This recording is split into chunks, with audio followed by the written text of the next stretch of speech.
우리 주님을 생명보다도 사랑하는 분만 아멘 합시다. 전에는 그냥 주님을 사랑하는 사람만 아멘 하라더니 하나 더 상태가 흉측해져가지고 목숨보다 더 사랑하는 사람만 아멘 하라고 하니 더 부담이다, 이런 생각을 가지실 텐데, 우리 점점 갈수록 더 증세가 심해질 걸 각오하시길 바랍니다. 주님을 목숨보다 더 사랑하는 분만 아멘 하십시다. 할렐루야. 왜냐하면 주님이 우리를 당신의 목숨을 내어줄 만큼 사랑하셨기 때문입니다. 당연한 대답인 것입니다. 아멘, 아멘. 오늘 이 밤에 하나님이 잔치를 열어주신 하나님의 잔치는 우리가 보기에 어떠하든 상관없이 하나님 편에서 어마어마한 큰 계획과 비전을 가지시고, 또 하나님 마음에는 정말 하나님께서 흥분하실 만한 아주 큰 주제로 우리가 모이게 된 것을 인하여 하나님 앞에 감사를 드립니다. 우리 한국이 그 애를 써서 이제 이만큼 됐으니, 우리 국력이 이 정도 됐으니, 또 우리 자신에 대한 그런 자신감도 넘칠 뿐만 아니라 국제 경쟁에서 이제 좀 우리도 이제 선두주자가 돼서 달려보자 하는 마음으로 우주 개발에 앞장을 서겠다고 야심만만한 계획을 진행해 오다가 나로호라고 하는 그러한 그 위성을 궤도 위에 쏘아 올리기 위해서 애를 썼습니다. 그런데 일곱 번째인가 여덟 번째인가, 제가 정확히 잘 기억이 안 나는데, 하여튼 일곱 번째 7.8기라는 말이 있지 않느냐 하는 말을 보니까 아마 여덟 번째인 것 같습니다.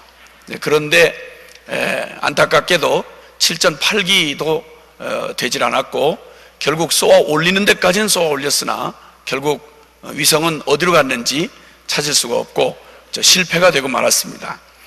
국민들의 여론이 비등해지자 이 나로를 추진하는 일이 얼마나 어려운지에 대해서 국민들을 설득하기 시작해서 매스컴들이 동원됐습니다.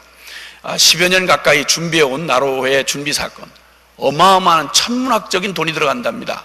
그리고 그 한국이 가지고 있는 첨단의 기술력을 총동원해서, 그것도 중요 부품은 소련, 러시아의 그런 도움을 받아가지고 이렇게 한 일인데도 불구하고 이렇게 어렵게 되자 사람들이 에이 이건 뭐냐 하고 실망하는 국민들에게 일이 얼마나 어려운 일이며, 미국도 선진국조차도 우주 개발에 앞장섰던 선진국들도 첫 번에 성공한 예는 거의 없다. 그리고 성공 확률이 뭐 30%도 안 된다. 그리고 콜롬비아호도 떨어졌고, 그리고 아무개도 떨어졌고, 이런 얘기들을 이제 여러 가지로 변명을 했습니다. 우리가 그 얘기를 듣는 동안 그 몇 킬로 안 되는, 그러니까 과학 위성 하나를 정상적으로 도는 궤도 위에다가 하나 올려놓는 일이 그렇게 어려운 줄 저희도 이번에 많이 알게 됐습니다. 몇 킬로도 되지 않는 조그마한 위성 하나, 그걸 돌아가는 궤도 위에다가 올려놓는 게 그토록 어려운 일인 줄을 이번에 저희가 알게 된 것입니다.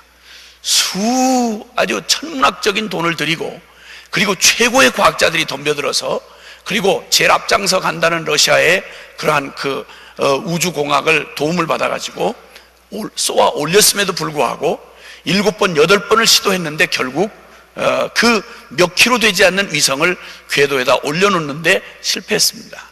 이만큼 어려운 것입니다. 인간이 대단히 발전을 했다고 하는 현대 과학으로도 그렇게 어려운 일이, 지금 멀쩡히 돌아가는 이 그 궤도 위에다가 몇 킬로짜리 과학 위성 하나를 올려놓는 게 그렇게 만만한 일이 아니라는 걸 알게 되었습니다. 욥기에 보니까 하나님은 몇 킬로가 아니고 이 지구 땅덩어리를 여러 번 실패를 한 다음에 간신히 궤도에다가 올려놓으신 게 아니고 말씀 한마디로 정확하게 올려놓으시고, 그 다음에 한 번도 수정하거나 또 그리고 보완을 하거나, 그리고 궤도 수정을 위해서 다른 애를 쓰신 흔적이 전혀 없이 그 말씀이 영원하여 이 지구를 무게로 말하면 몇 킬로짜리 과학위성이 그렇게 궤도에 올려놓는데 어려울 양이면, 이 지구 커다란 덩어리를 정확한 궤도에 1초의 그 1도의 오차도 없이 정확하게 올려놓으시고, 그걸 수천 년, 과학자들의 말에 의하면 그거 잘 믿지도 못할 얘기지만 수만 년, 이걸 돌아가는 일에 한 번도 오차가 생기지 않도록 정확하게 단번에 이 궤도에 살짝 얹어놓으신 우리 주님의 일이야 얼마나 크시겠습니까? 할렐루야. 그리고 뿐만 아니라 주님이 그 욥기서의 표현에 보면 어마어마한 물의 위력을 보셨을 겁니다. 여러분, 가정에서 좀 규모가 큰 물 탱크만 한번 터져도 감당 못합니다. 수압이 어마어마합니다. 여러분, 몇 톤짜리 이 저수조만 이 지붕에다 잘못 올려놔도 건물에 균열이 갑니다.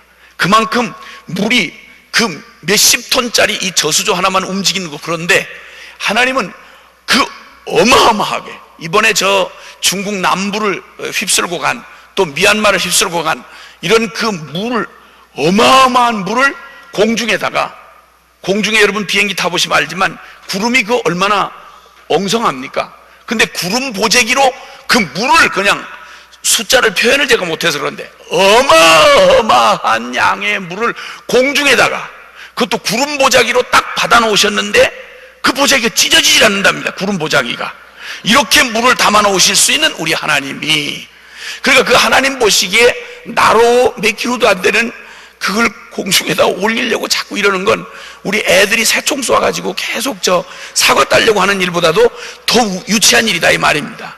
하나님 하시는 일이 이렇게 크신데, 그 크신 하나님이, 그 크고 위대하신 하나님이 천둥과 번개로 우레같이 말씀하시는 그 크신 일이야 얼마나 더 크겠냐는 것입니다. 이 크고 어마어마한 주님께서 시편 8편에 보니까 여호와 우리 주여, 주의 이름이 온 땅에 어찌 그리 아름다우신지요. 주의 손으로 만드신 저 주의 하늘과 주의 손가락으로 만드신 해와 달과 별들을 내가 보오니, 이 어마어마한 우주 만물을 창조하신 하나님의 그 위대한 이신을 내가 보오니 숨이 막혀 말을 할 수가 없는데, 더 끔찍하고 어마어마한 일은 그 엄청난 말씀 한마디로 온 우주에 비할 데 없이 어마어마한 큰 일을 지으신 하나님이 사람이 무엇이건데 저를 생각하시며, 인자가 무엇이건데 주께서 저를 권고하시나이까. 어떻게 그 크신 하나님이 내 작은 미물 먼지만도 못한 나에게 관심을 기울이시고, 어떻게 그 크신 하나님이 나의 신음소리를 들으시며, 어떻게 그 크신 하나님이 나에게 그 하나님보다 조금 못하게 나를 지으시고 온 만유를 우리에게 만들어 놓으셔서, 여러분, 그 엄청난 권능을, 이 어마어마한 우주의 그 위대하신 하나님의 그 섭리를 단 말씀 한마디로 창조하시고, 그 말씀 한마디로 이 태양계를 움직이시고, 수억 조의 별들을 단 말씀 한마디로 온 우주 전체에다가 뿌려놓으신 그 하나님이 도대체 사람이 무엇이건데 저를 생각하시고, 인자가 무엇이건데 나를 생각하셔서, 하나님 나에게 그 어마어마한 사랑, 하나님이 세상을 이처럼 사랑하사 독생자를 주시고, 주 거룩하신 하나님이 나를 그 거룩한 자녀 삼으실 뿐만 아니라 나에게 온 만물을 다스리고 정복하고 그 온 만물을 다스리시는 하나님의 일에 동역자로 부르셔서 열방 기도 센터를 만드셔서 열방을 구하고 열방을 치유하고 열방을 구원하는 일을 나에게 맡기사, 이 무슨 큰 일을 내게 기도케 하시고 그 기도에 응답하셔서 세상에 이 만유를 움직이시는 하나님의 손보다 더 큰 하나님의 이 인간 구원하시고 사람을 구원하시는 일에, 열방을 구원하시는 일에 나를 주님의 동역자로 써주신단 말입니까? 여호와 우리 주여, 주의 이름이 온 땅에 어찌 그리 아름다우신지. 놀라웠게도 이 은혜 한인교회가 하나님께서 깃발을 쑥 뽑아들게 하셨는데, 그게 열방 이 온 세계 기도 센터를 세상에 24시간 365일 겁도 없이 쉬지 않고 기도하면 주님이 쉬지 않고 기도 응답할 수밖에 없는 열방 기도센터의 깃발을 높이 들게 하시고 봉합불을 높이 들게 하셔서, 이 일이 얼마나 어마어마한 일인지는 우리가 주님 앞에 가서 정신을 온전히 차린 다음에 그때 깨닫게 되는 날에는 우리가 무시무시한 일을 저질렀구나, 이런 사실을 깨닫게 된다 이 말입니다. 그러니까 이 밤에 여러분, 이 열방 이 세계 기도센터 기념 부흥성회를 열었다는 이 말에 초대받은 여러분들은 여러분 국빈 정도가 아니고 여러분 천국의 VIP로 주님께서 초대하셔서 이 엄청난 자리에 주인공이 되게 하신 주님을 찬양합니다. 할렐루야. 아멘, 아멘, 아멘, 아멘. 할렐루야. 아멘.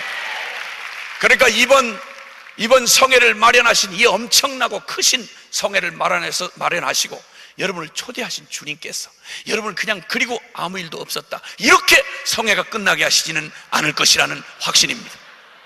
여러분, 편히 살다 죽기는 이미 틀렸습니다. 이 엄청난 일에 여러분이 초대를 받으셨다는 말은 그냥 초대받고 밥 한 그릇 얻어먹고 돌아가는 이런 때가 아니고 주님께서 이 위대한 역사의 부르심에 여러분을 세우시고, 이게 무슨 의미를 말하는 거 아니, 제가 기억하는 바로는, 여러분 제가 기억하는 바로는 이 미주 땅 안에, 아메리카 안에 열방기도센터 24시간 365일을 기도하겠다고 감히 이 도전장을 딱 내고 깃발을 확 뽑아든 교회로는, 제가 알기로는 한인교회 중에, 제가 잘 정보력이 모자라 그런지는 모르지만 제가 알기로는 아마 여기가 처음 아닌가 싶습니다. 할렐루야. 여러분, 아멘입니다. 여러분, 어차피 하나님의 역사의 수레바퀴는 굴러가고야 말 것입니다.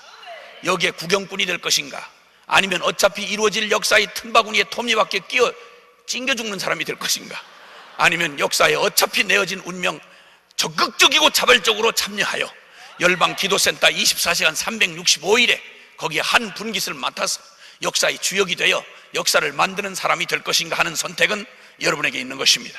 오늘 주님께서 여러분에게 이 선택할 능력을 주실 것입니다. 그러니 이 밤이 큰 밤이 아닐 수가 없습니다.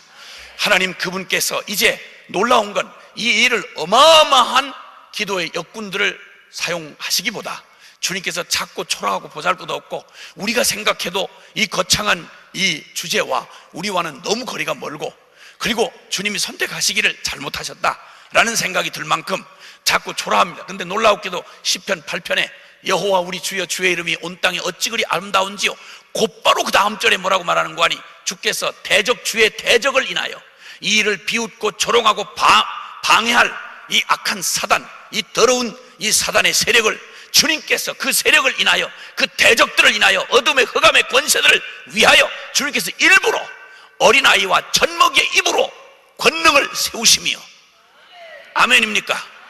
솔직한 말로 영적 싸움이라고 말할 때 하나님은 사탄하고 씨름할 삿바 땡기시는 이런 수준의 분이 아닙니다. 하나님은 영원한 하나님이십니다. 지존하시는 하나님이십니다. 사탄 그놈하고 주님이 상대하실 이런 분이 아닙니다. 여러분, 아닙니다. 우리 편에는, 우리가 생각할 때는 사탄하고 씨름하는 형상이지만 하나님에게 있어 사탄은 그의 피조물이고, 하나님이 언제든 심판 한마디 심판으로 지옥 무적에게 처박아 넣으실 수 있는 절대적인 하나님이신 겁니다.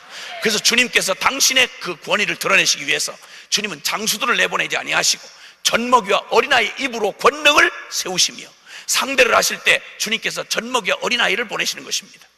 그리고는 젖먹이와 어린아이의 입에서 나오는 말이, 그 쏟아지는 말에 적이 그냥 사단이 대가리가 깨져나가고, 그리고 혼비백산하여 주렐랑 치게 하심으로 이래서 주의 권능을 나타내려 하심이니이다. 제 기도도 제대로 못하고 어리버리 해가지고 저를 위한 기도도 제대로 못하던 사람들을 오늘 밤에 초대해 놓으시고 이 위대한 열방기도센터에 전 세계 유명한 중보기도자가 많은데 오늘 이 밤에 여러분을 부르신 건 여러분이 봐도 우습고 사탄이 보면 짜증나는 일입니다. 아니, 저것들을 불러서 감히 골리앗이 자기 앞에 이스라엘 장수들이 안 나오고 다윗이 16살짜리 다윗이 지팽이 하나 들고 물맷돌 하나 들고 나니까 이놈이 나를 강아지로 하는가? 이렇게 말한 것입니다. 주님께서 그놈을 강아지 정도가 아닙니다. 쥐새끼로 보는 거죠. 주님께서 어린 다윗을 보냈어. 골리앗을 단 한 방에 길게 떠들 것도 없고 아직 말이 끝나지도 않는데 물맷돌 하나를 정확하게 이마에다 톡 박아놓으심으로 그냥 깨끗이 끝내버리셨습니다. 하나님 하시는 일이 보통 그렇습니다.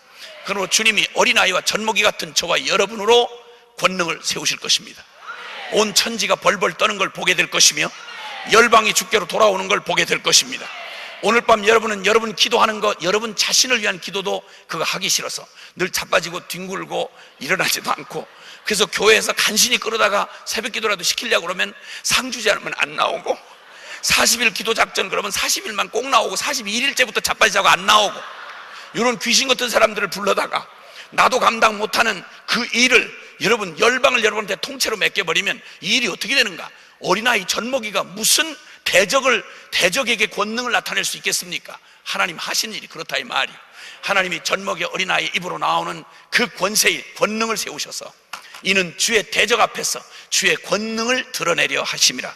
만약에 하나님께서 저와 여러분 같은 보잘것없는 사람들을 통해서 이 일을 만약 이루신다면 이 능력이 우리에게서 나온 것이 아니라 하나님 살아계심을 증명하는 일이 되기 때문에 가장 불가능한 저와 여러분을 불러다가, 여러분 지금은 시작은 여러분 미약하였고 젖먹이 어린아이 같지만 여러분 이제 이 성회가 끝나고 여러분이 또 기도의 그 어려운 전선을 한번 통과하고 나면 여러분을 기도의 용사로 세우셔서 이제는 여러분 하나의 인생에 묶여 살다가 죽는 자가 아니요 열방을 구원하는 어마어마한 하나님의 기도의 용사들로 바꿔놓으실 줄을 믿습니다.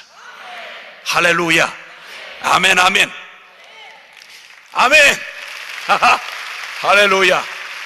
주님 찬양을 받으시옵소서. 아멘. 할렐루야. 아멘 아멘. 이제 오늘 이 밤 주님께서 우리에게 주실 말씀, 이 진리의 말씀이 선포될 때 성령께서, 진리의 영이신 성령께서 여러분의 심령을 비춰주시고 그분의 역사를 이루어 가실 때 여러분 긴장 푸시고, 하나님이 검사가 우리를 수사하면 우리를 죄인 만들자고 수사하는 거지만 성령님이 여러분을 수사하시면 여러분 살리려고 수사하시는 겁니다.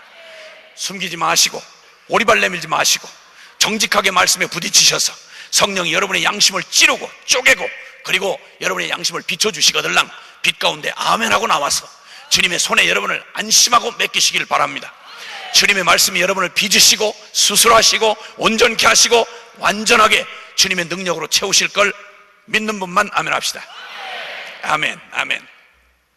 이제 우리가 사는 이 시대, 위기의 시대라고 말하는 것은 사실은 어느 때나 어느 역사 때나 마찬가지였습니다. 이 하나님의 진리를 떠나서 꼭 줄기에서 끊어진 가지처럼 하나님을 떠난 인간 인류 역사에 위기 아닌 때가 어디 있었겠습니까? 언제나 위기는 존재했습니다. 그런데 여러분 작년 이래로 우리는 심각한 위기를 지금 경험하고 있습니다. 왜냐하면 우리가 너무 믿고 살았던 게 경제거든요. 근데 이 경제 위기는 우리 삶의 위기를 나타내는 지수 중에서 이 건강지수, 이 경제지수 이런 것들은 우리의 살떨리도록 우리에게 실제로 느껴지는 그런 위기를 나타내는 지수들입니다.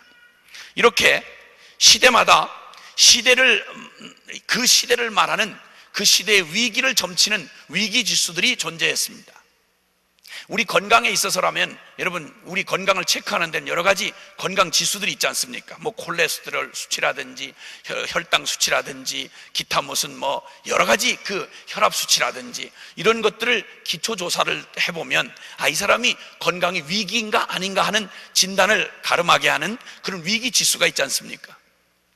시대마다 인생들이 사는 이 시대마다 그 시대의 위기를 점치는, 이게 도대체 심각한 때냐 아니면 경한 때냐 중한 때냐 라고 그 위기를 가름하는 그런 위기 지수가 사람마다 다를 수 있습니다. 그러나 그 위기 지수가 존재해 왔습니다. 여러분 예를 들자면 뭐 불이라고 하는 건 다 쓰자고 이렇게 켜놓는 건데 오늘 이 밤에 만약에 이 큰 예배당에 갑자기 이 전원 스위치가 딱 꺼지면 심각한 얘기입니다. 오늘 집회 참 어렵겠죠.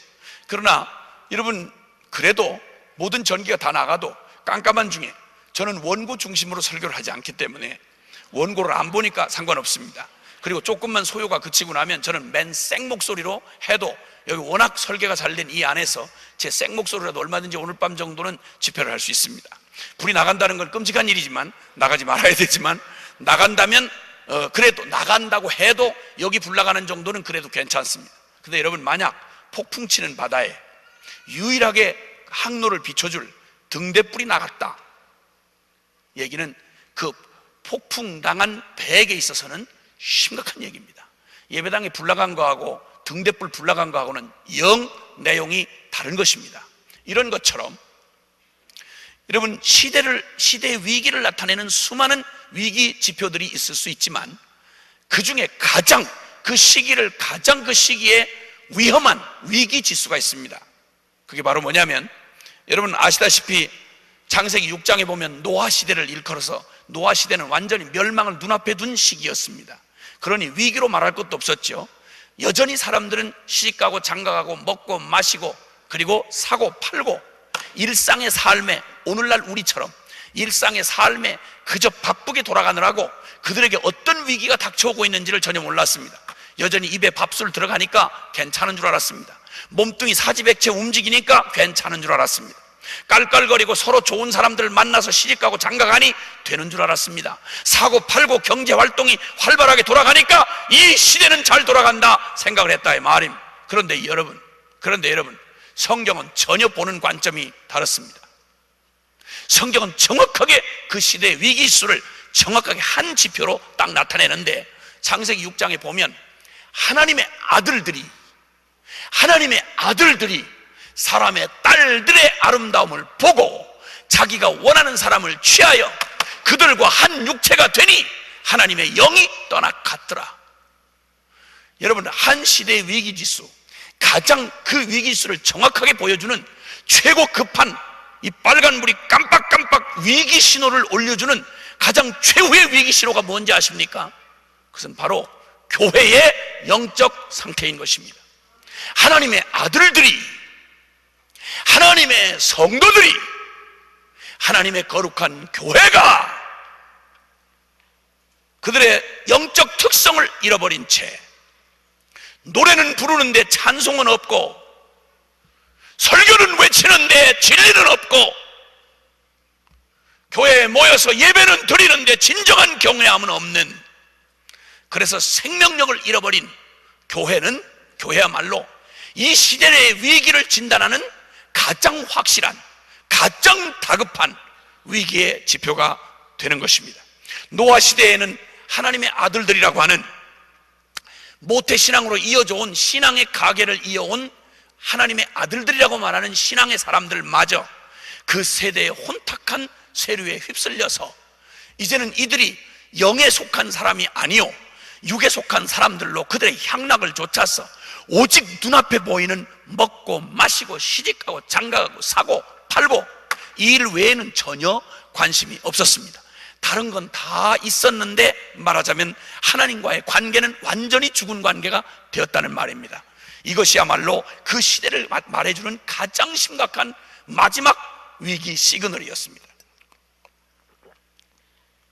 솔로몬 이후에 왕정시대에 들어서서는 더 말할 것도 없었습니다. 하나님의 백성들이 그 모습을, 도저히 하나님 백성다운 모습이, 제일 중요한 모습은 거룩하다라는 말입니다. 성도란 말, 크리스찬을 표현해 줄 말이 여러 가지가 많은데 왜 하필이면 거룩할 성자를 써서 성도라고 말하겠습니까? 그 말은 거룩하다는 이 개념이 가장 성도를 세상 가운데서 다르게, 우리 똑같이 밥 먹습니다, 똑같이 시집갑니다, 똑같이 장가갑니다, 똑같이 장사합니다, 똑같이 먹고 마십니다. 그런데 뭐가 다르단 말입니까? 똑같이 경제활동을 해도, 똑같이 밥을 먹고 살아도, 똑같이 시집장가를 가도 성도가 이 세상과 다른 것은 단 한 가지, 말로 표현할 때 가장 중요한 핵심이 바로 뭐냐면 거룩하다는 말입니다. 이 거룩하다는 말은, 이 말은 구별되었다, 가장 중요한 뜻은 구별되었다라는 말입니다. 세상 사람과 뭐가 구별됐습니까? 예배당 담벼락이 구별됐습니까? 예배하는 의식이 달라졌습니까? 우리의 항동 거지가 우리의 걷는 폼이 좀 달라졌습니까? 아니요. 무엇이 세상과 구별되었는가? 이 구별된 게 없이 세상과 너무 똑같아. 주일날 가서 예배 드리는 것 말고는 구별된 걸 전혀 찾을 수가 없다. 이럴 때 거룩하다는 말의 의미가 도대체 의미를 찾을 수가 없을 때, 이게 바로 위기지수를 나타내는 가장 심각한 위기지수인 것입니다. 세상은 어차피 하나님을 떠난 죄악된 세상은 조금 개발돼봤자 그렇고, 조금 후진국으로 가봐도 그렇습니다. 조금 나은 도덕적인 노력을 해봤자 거기서 거깁니다. 그런데 그 시대에 가장 구별되고 그 시대를 지켜줘야 할 마지막 신호가 바로 원관이 교회의 영성인 것입니다. 하나님의 성도들의 구별된 성도다운 삶인 것입니다. 아멘. 그러니까 하나님의 백성들이요, 하나님의 교회들이 바로 이 시대의 건강 지표를 나타내는 가장 중요한, 건강 지표를 나타내는 가장 중요한 신호가 된다 이 말입니다. 그러면 우리의 영적 상태가 어떠냐가 바로 이 시대의 위기가 어떠한 정도의 위기냐를 가름해주는 지표가 된다는 말로 요약할 수가 있는 것입니다. 오늘날 우리 한국교회, 여러분의 조국교회이자 포함하여 이 미국에 있는 우리 모든 한인교회를 합해서 우리들이라고 말해 봅시다.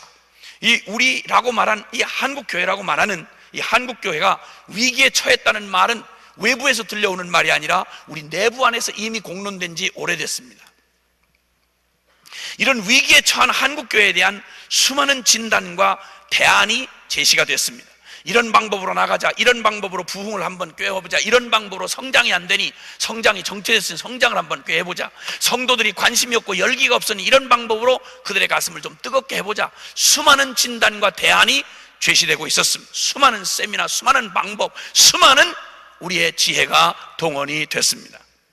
근데 여러분, 여기 오늘 여기 영적인 하나님의 구별된 백성 이스라엘의 역사 속에서도 이런 아주 위기의 때가 닥쳐왔습니다. 여러분, 므낫세라고 하는 이 왕이 히스기야 왕의 아들입니다. 히스기야라는 왕은 여러분 그 이스라엘이 솔로몬 왕 이후에 솔로몬의 망령을 떤 대가로 두 나라가 우리나라 남북처럼 갈라졌습니다. 북이스라엘이요 남유다로 갈라졌습니다. 그 중에 그나마 정통성을 이어받았다고 하는 다윗의 왕통을 이어받았다고 하는 게 남유다고요. 그리고 북이스라엘은 아이야 궤도에서 벗어나가서 아주 될 대로 되라. 모양은 하나님의 백성의 모양은 흉내만 내고 실제 본질에 있어서는 아주 빗나가 있는 북이스라엘이 있었습니다. 세력이 더 컸습니다. 그런데 이 남유다의 역사에 그저 흔치 않게 선한 왕 중에 하나를 꼽으라면 그 중에 하나가 히스기야라고 하는 왕, 여러분 기억하고 아실 겁니다. 히스기야 왕 처음 들어보세요?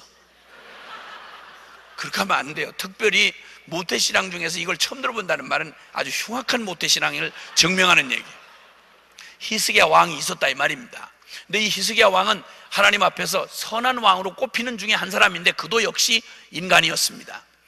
그 히스기야 왕이 그 죽을 병이 들려서 그가 목숨을 구하는 기도를 했을 때 하나님이 그 해그림자를 10도나 뒤로 물러가게 하므로 자연계로 움직이면서까지 그의 수명을 연장해 줄 것을 약속해 주셨습니다. 그런데 여러분, 제가 생각하기에는 아쉽게도 사람이 수명을 연장하고 나서 하나님이 주신 기회, 우리에게 주신 기회가 많습니다. 우리 생명의 수완이 연장되는 것도 그렇고 건강을 주시는 것도 그렇고 재물을 우리에게 맡겨주시는 것도 그렇고 다 기회입니다. 축복이라고 말하기는 아직은 이릅니다. 우리에게 재물을 주시고 수명을 주시고 건강을 주시고 하는 것들은 여러분 그것은 기회이지 아직은 축복이 아닙니다. 히스기야의 예가 그걸 말해줍니다. 히스기야가 수명이 연장돼서 15년을 더 살았는데 불사 그때 낳은 자식이 누구냐면 므낫세라는 왕입니다. 생명 연장해 놔서 그 이후에 15년은 히스기야가 주님을 더 뜨겁게 사랑했다라는 말보다는 그 기적을 경험한 다음에 하나님의 엄청난 끝날 목숨을 15년에 연장해 줬으면 여러분 그 시간을 죽었다가 산 자처럼 얼마나 값지게 써야 하겠습니까?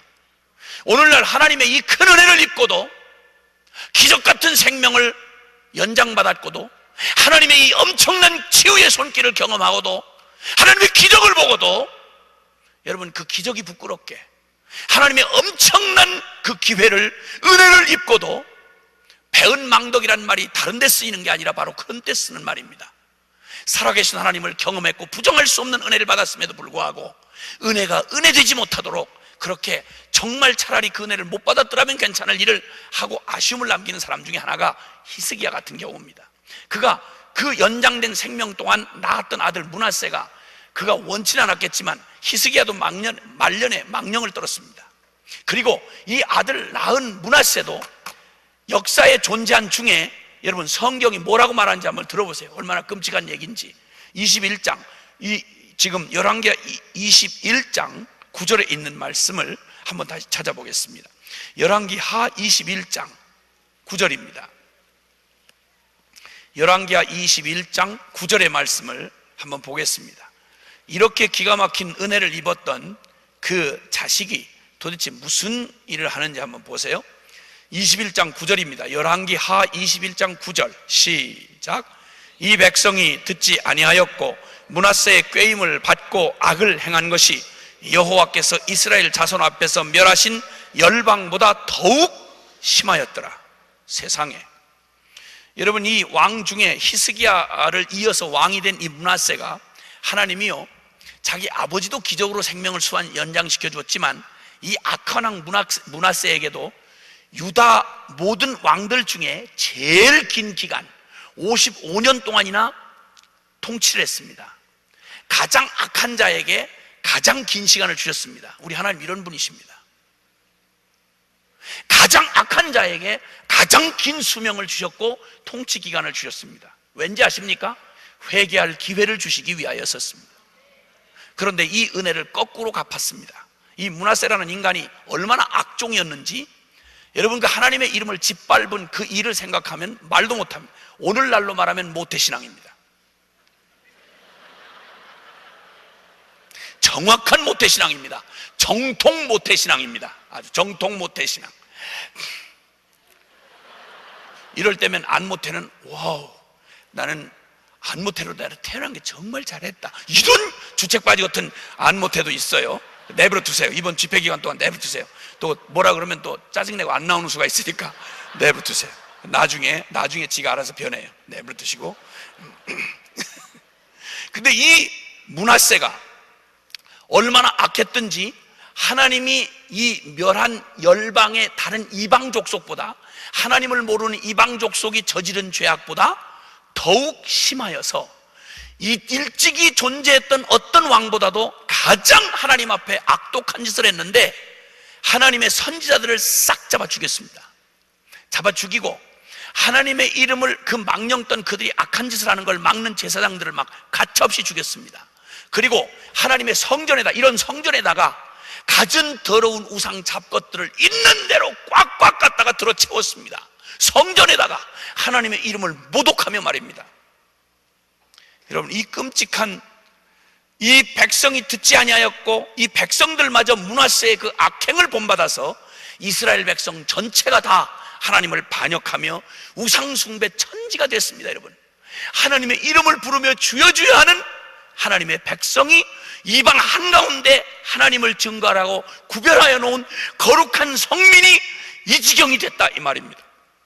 이때 얼마나 악했던지, 이때 므낫세를 정점으로 주님은 유다를 버리기로 작정하셨습니다.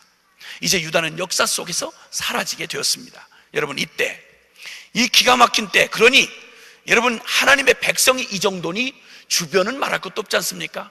그 시대의 위기지수는 바로 하나님의 백성들의 영적 위기지수와 딱 맞물려 있는 것입니다.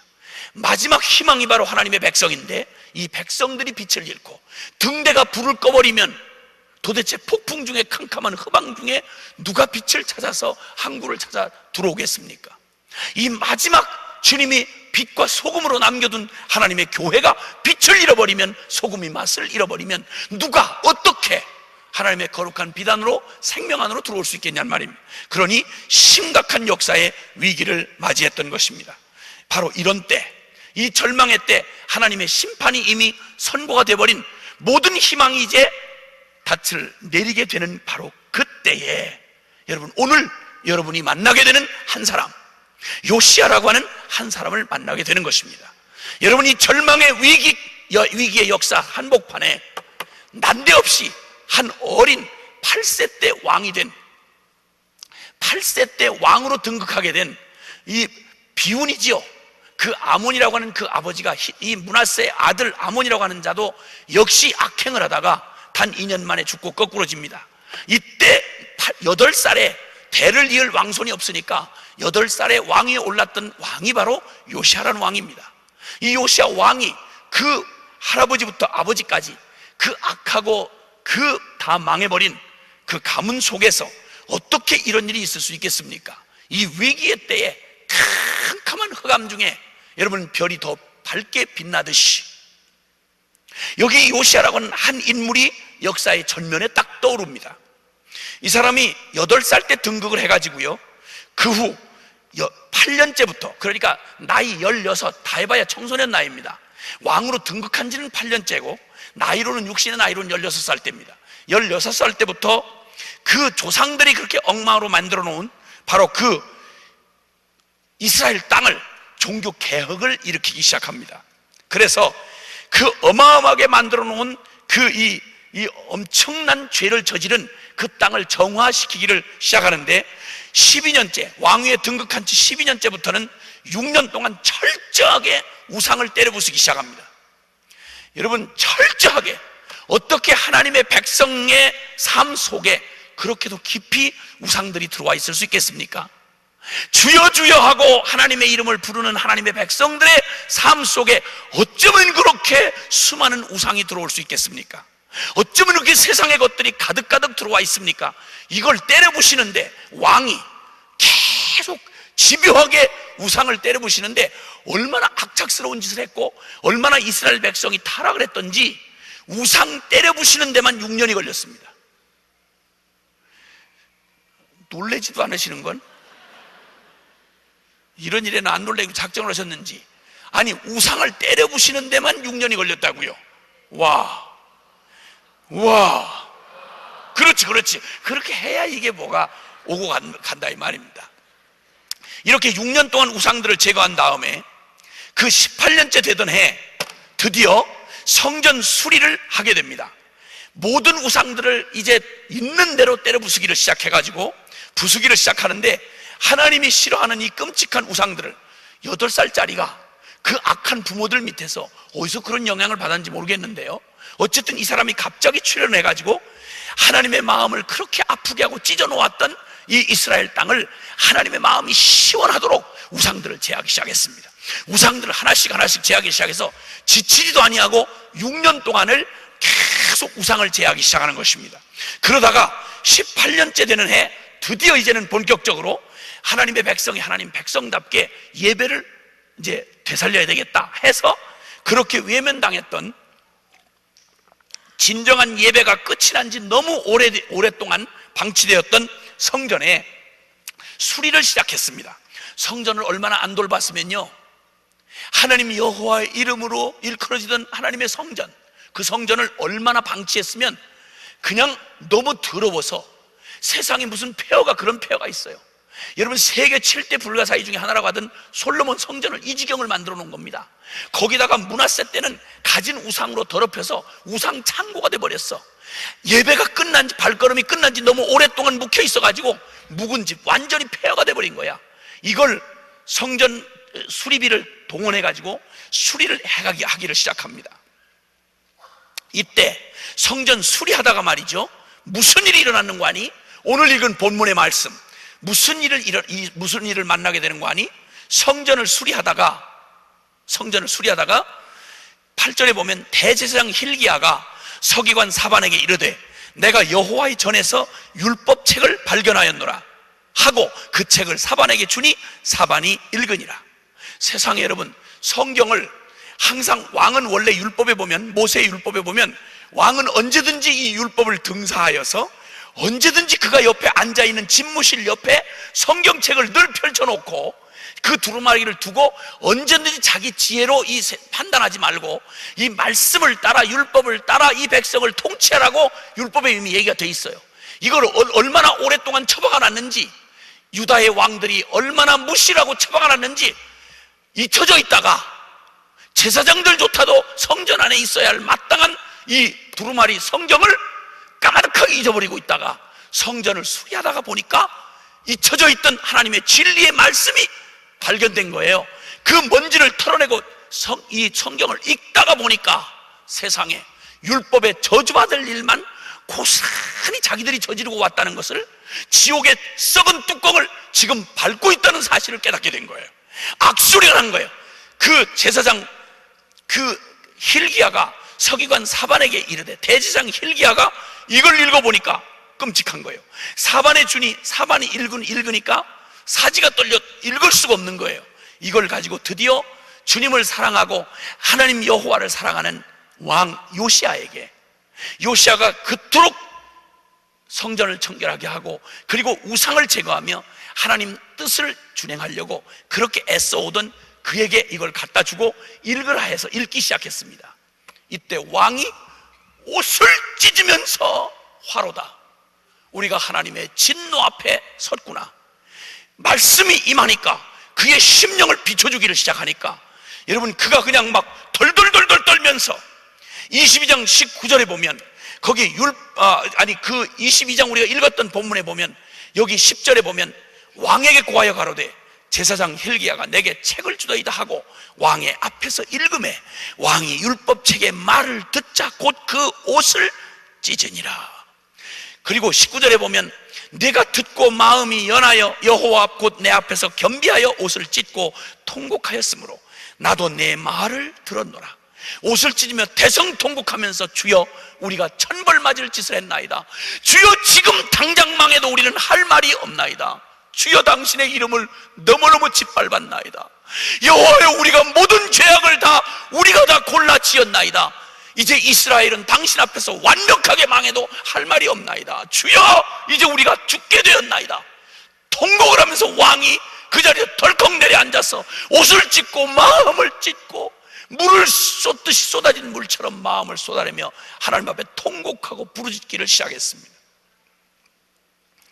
여러분, 이때 하나님이 그의 기도를 들어주셨습니다.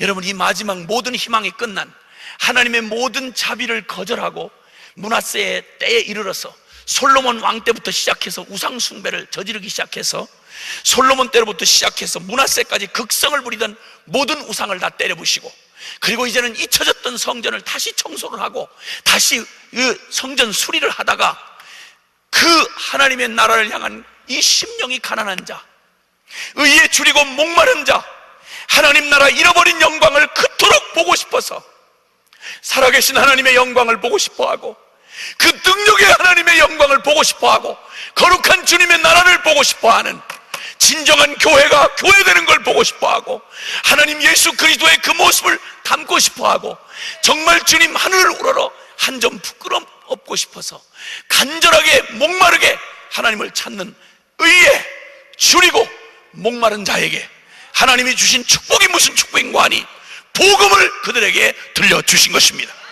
잃어버렸던 하나님의 말씀, 내 심령에서 떠났던 말씀, 내 심령에 요만큼도 감동을 줄 수 없었던 죽은 활자밖에 안 되던 성경 말씀이 의에 줄이고 목말라 하나님 앞에 우상을 부수고 주님의 얼굴을 구하며 나아간 요시야 왕에게 그 외로운 시대에 의인이 다 죽어 빛을 볼 수 없는 그때에 마지막 빛마저 톤방 꺼지고 캄캄한 칠흑 같은 위기의 시대 한복판에 어린아이지만 8살부터 누가 준 소원인지 모르겠는데 하나님이 준 그 소원 때문에 하나님 나라의 영광을 보고 싶어서, 여호와의 그 영광을 보고 싶어서, 이스라엘의 그 엄청난 하나님의 잃어버린 그 영광과 축복을 회복하고 싶어서 혼자 외로운 투쟁을 해왔던 바로 이 사람 요시야.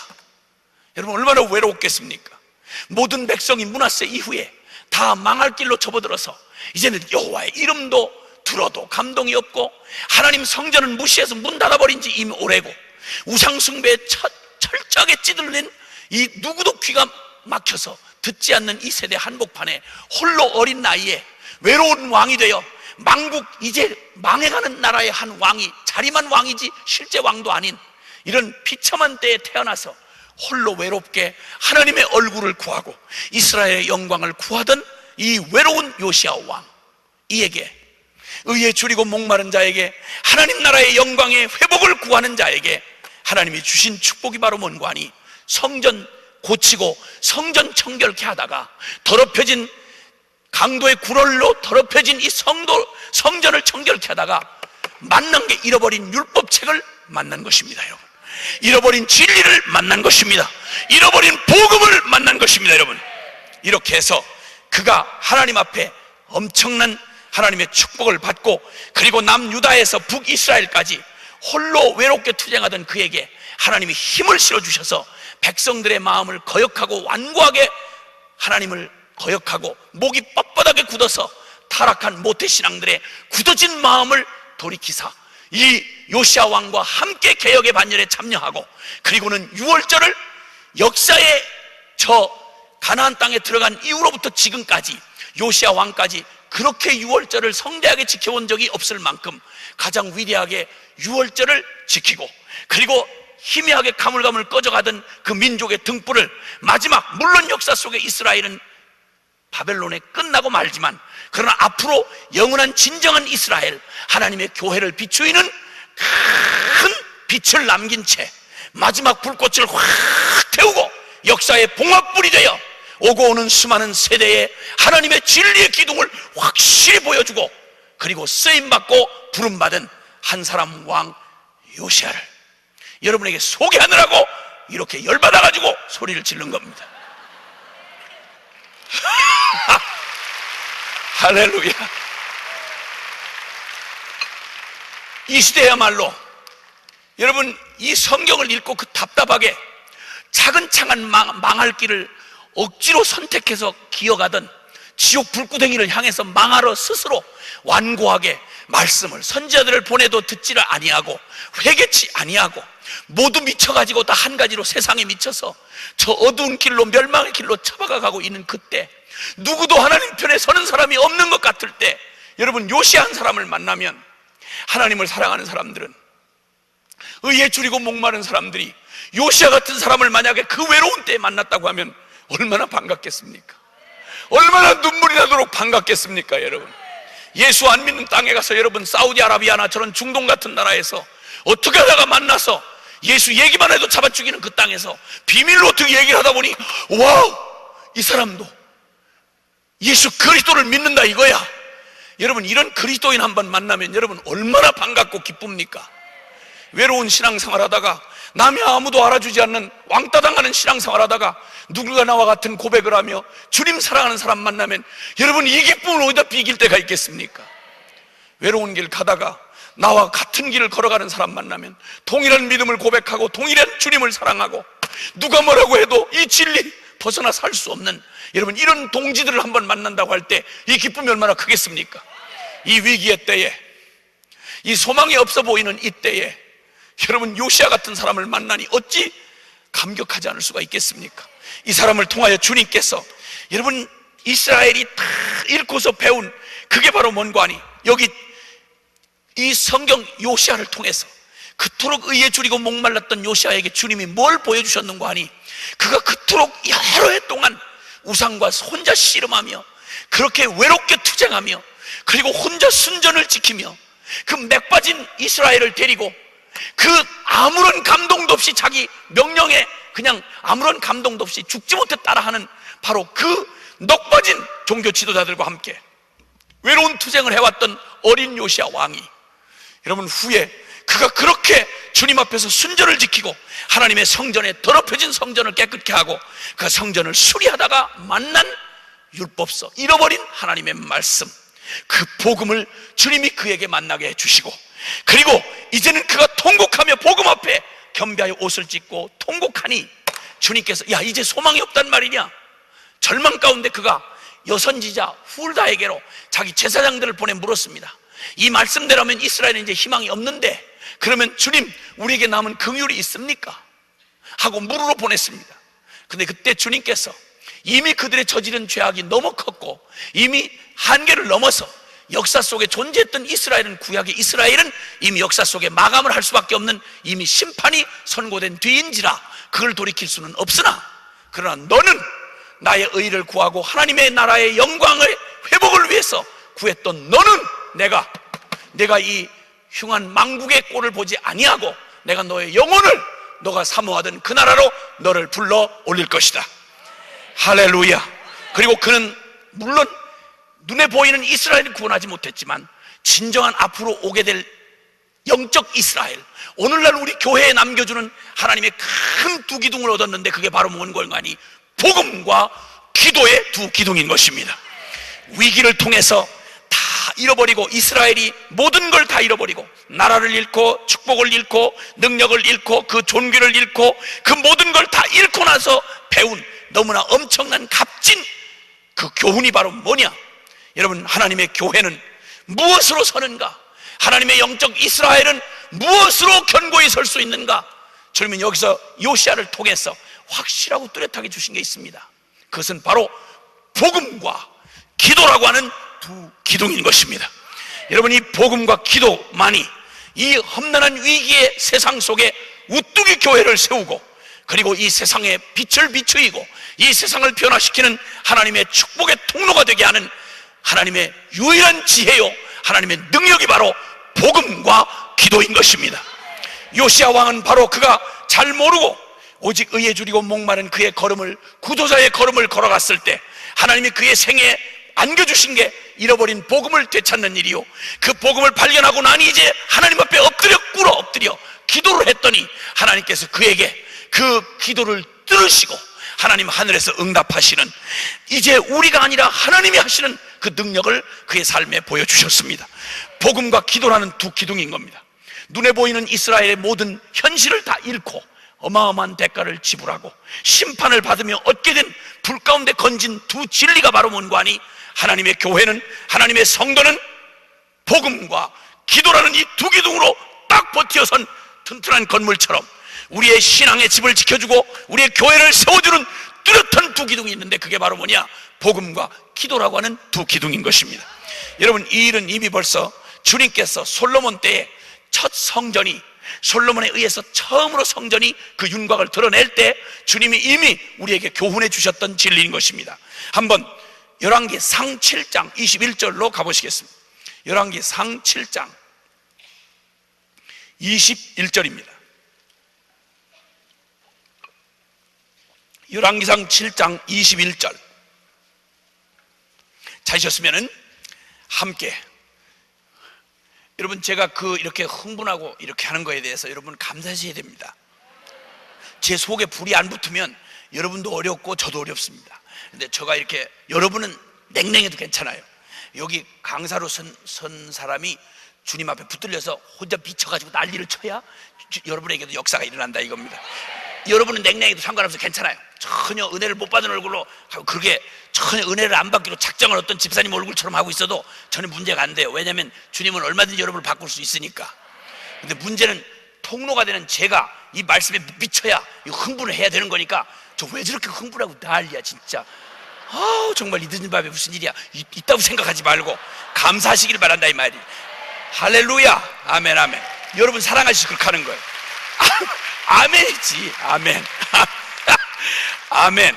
열왕기상 7장 21절에 시작. 이 두 기둥을 전에 낭실 앞에 세우되 우편에 기둥을 세우고 그 이름을 야긴이라 하고 좌편에 기둥을 세우고 그 이름을 보아스라 하였으며. 아멘. 아멘. 솔로몬이 세운 성전, 그동안엔 성막으로 텐트에 머물러 있던 주님이 이젠 이스라엘이 정착을 한 나라가 됐으니 주님도 이제 정착을 하셔서 이제 그 정착한 이스라엘 나라 한복판에 하나님의 임재를 상징하는 성전을 허락하셨습니다. 그 성전을 딱 짓고 난 다음에요, 그 다음에 놋기둥을 성전 그 앞에, 그 낭실 앞에다가 두 기둥을 뚜렷하게 세워놨습니다. 그 이름이 하나는 야긴이요, 하나는 보아스였습니다. 따라합시다. 야긴과 보아스. 여러분, 솔로몬 성전 그 앞에 우뚝이 상징처럼 우뚝이 두 기둥을 세우게 하셨는데, 이름을 하나는 야긴이요 하나는 보아스라는 말을 해놓았습니다. 그런데 이것은 성전을 이 상징하는 뚜렷한 두 기둥을 앞에다가 뚜렷이 세워놨는데, 그 이름의 뜻이 뭔고 하니, 야긴이라는 말은 하나님 그가 이 성전을 세우셨다 이런 말입니다. 아멘입니까? 그가 세우셨다. 그 다음에 보아스란 말은 그 안에, 주님 안에 능력이 있다 이 말입니다. 아멘. 하나님의 성전은, 하나님이 임재하시는 하나님의 성전, 하나님의 거하실 처소는 주님이 친히 세우셨고, 그리고 그 주님의 이 성전은 사람 누구에 의해서 이루어지는 게 아니고, 실력 있는 어떤 누구에 의해서 이끌려가는 게 교회가 아니라, 하나님의 성전은, 하나님의 교회는 하나님 그분이 능력이시다 이 말입니다. 그래서 이걸 결코 잊지 않게 하시려고 성전 앞에, 뜰 앞에다가 두 기둥을 뚜렷하게 세워놓고 이름을 가르쳐 주었습니다. 야긴과 보아스라. 그 말의 뜻은, 야긴이란 뜻은 무슨 뜻이라고요? 하나님 그가 세우셨다. 그 다음에 하나님 교회는 누가 세우셨다? 은혜 한인 교회는 누가 세우셨다? 그렇죠, 그렇죠. 귀한 목사님을 통해서 하나님이 친히 세우신 겁니다. 목사님 세우신 게 아니고. 아멘을 크게 하시길 바랍니다. 하나님이 세우셨습니다. 아멘 아멘. 그리고 이 교회는 누구에 의해서 움직여가는 게 아니고, 실력 있는 돈 있는 어떤 세력가에 의해서 움직여지는 게 아니고, 똑똑한 학위를 가진 그 누군가의 통박에 의해서 이루어지는 게 교회가 아니라, 이 교회야말로 그가 능력이시다. 주님이 능력이시다. 아멘입니까? 바로 복음과 기도, 그가 세우셨다.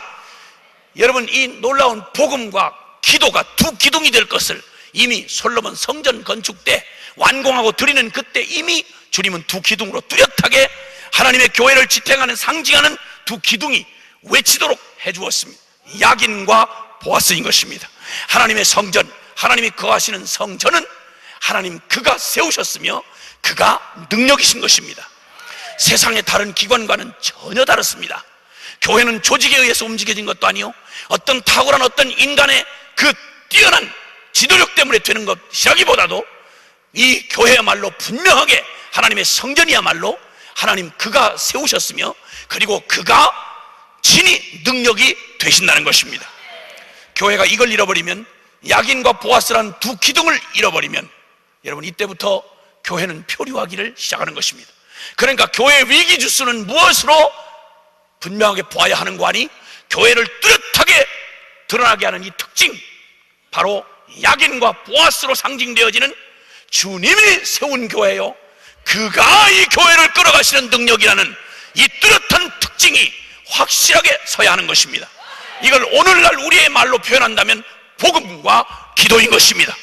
십자가의 복음이 뚜렷하게 선포되고 십자가의 복음이 뚜렷하게 실제가 된 하나님의 성도들, 할렐루야.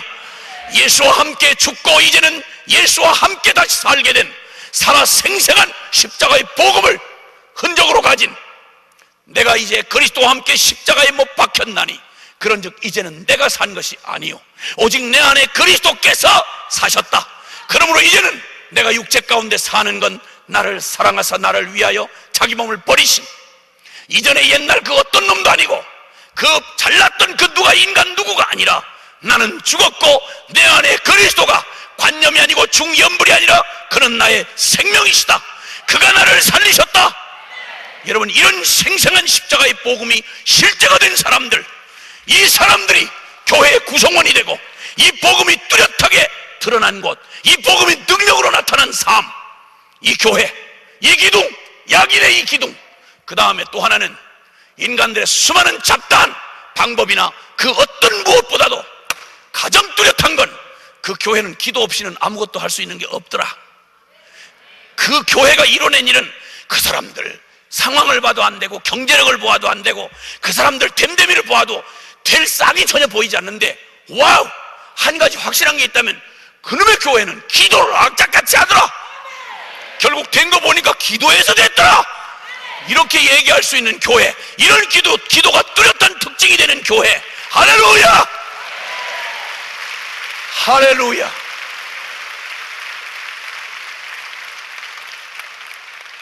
하나님이 보고 싶어 하시는, 하나님이 신학의 관념적 어떤 존재가 아니고 신학 논단거리의 대상이 아니고 중연불하듯이 우리의 정신적 유의에서 나온 산물이 아니고, 그분이 우리가 두는 시퍼렇게 뜨고 있는 우리보다, 우리는 태어나기 이전엔 존재하지 않았고 이제 숨 끊어진 뒤에는 이 땅에 존재하지 않아.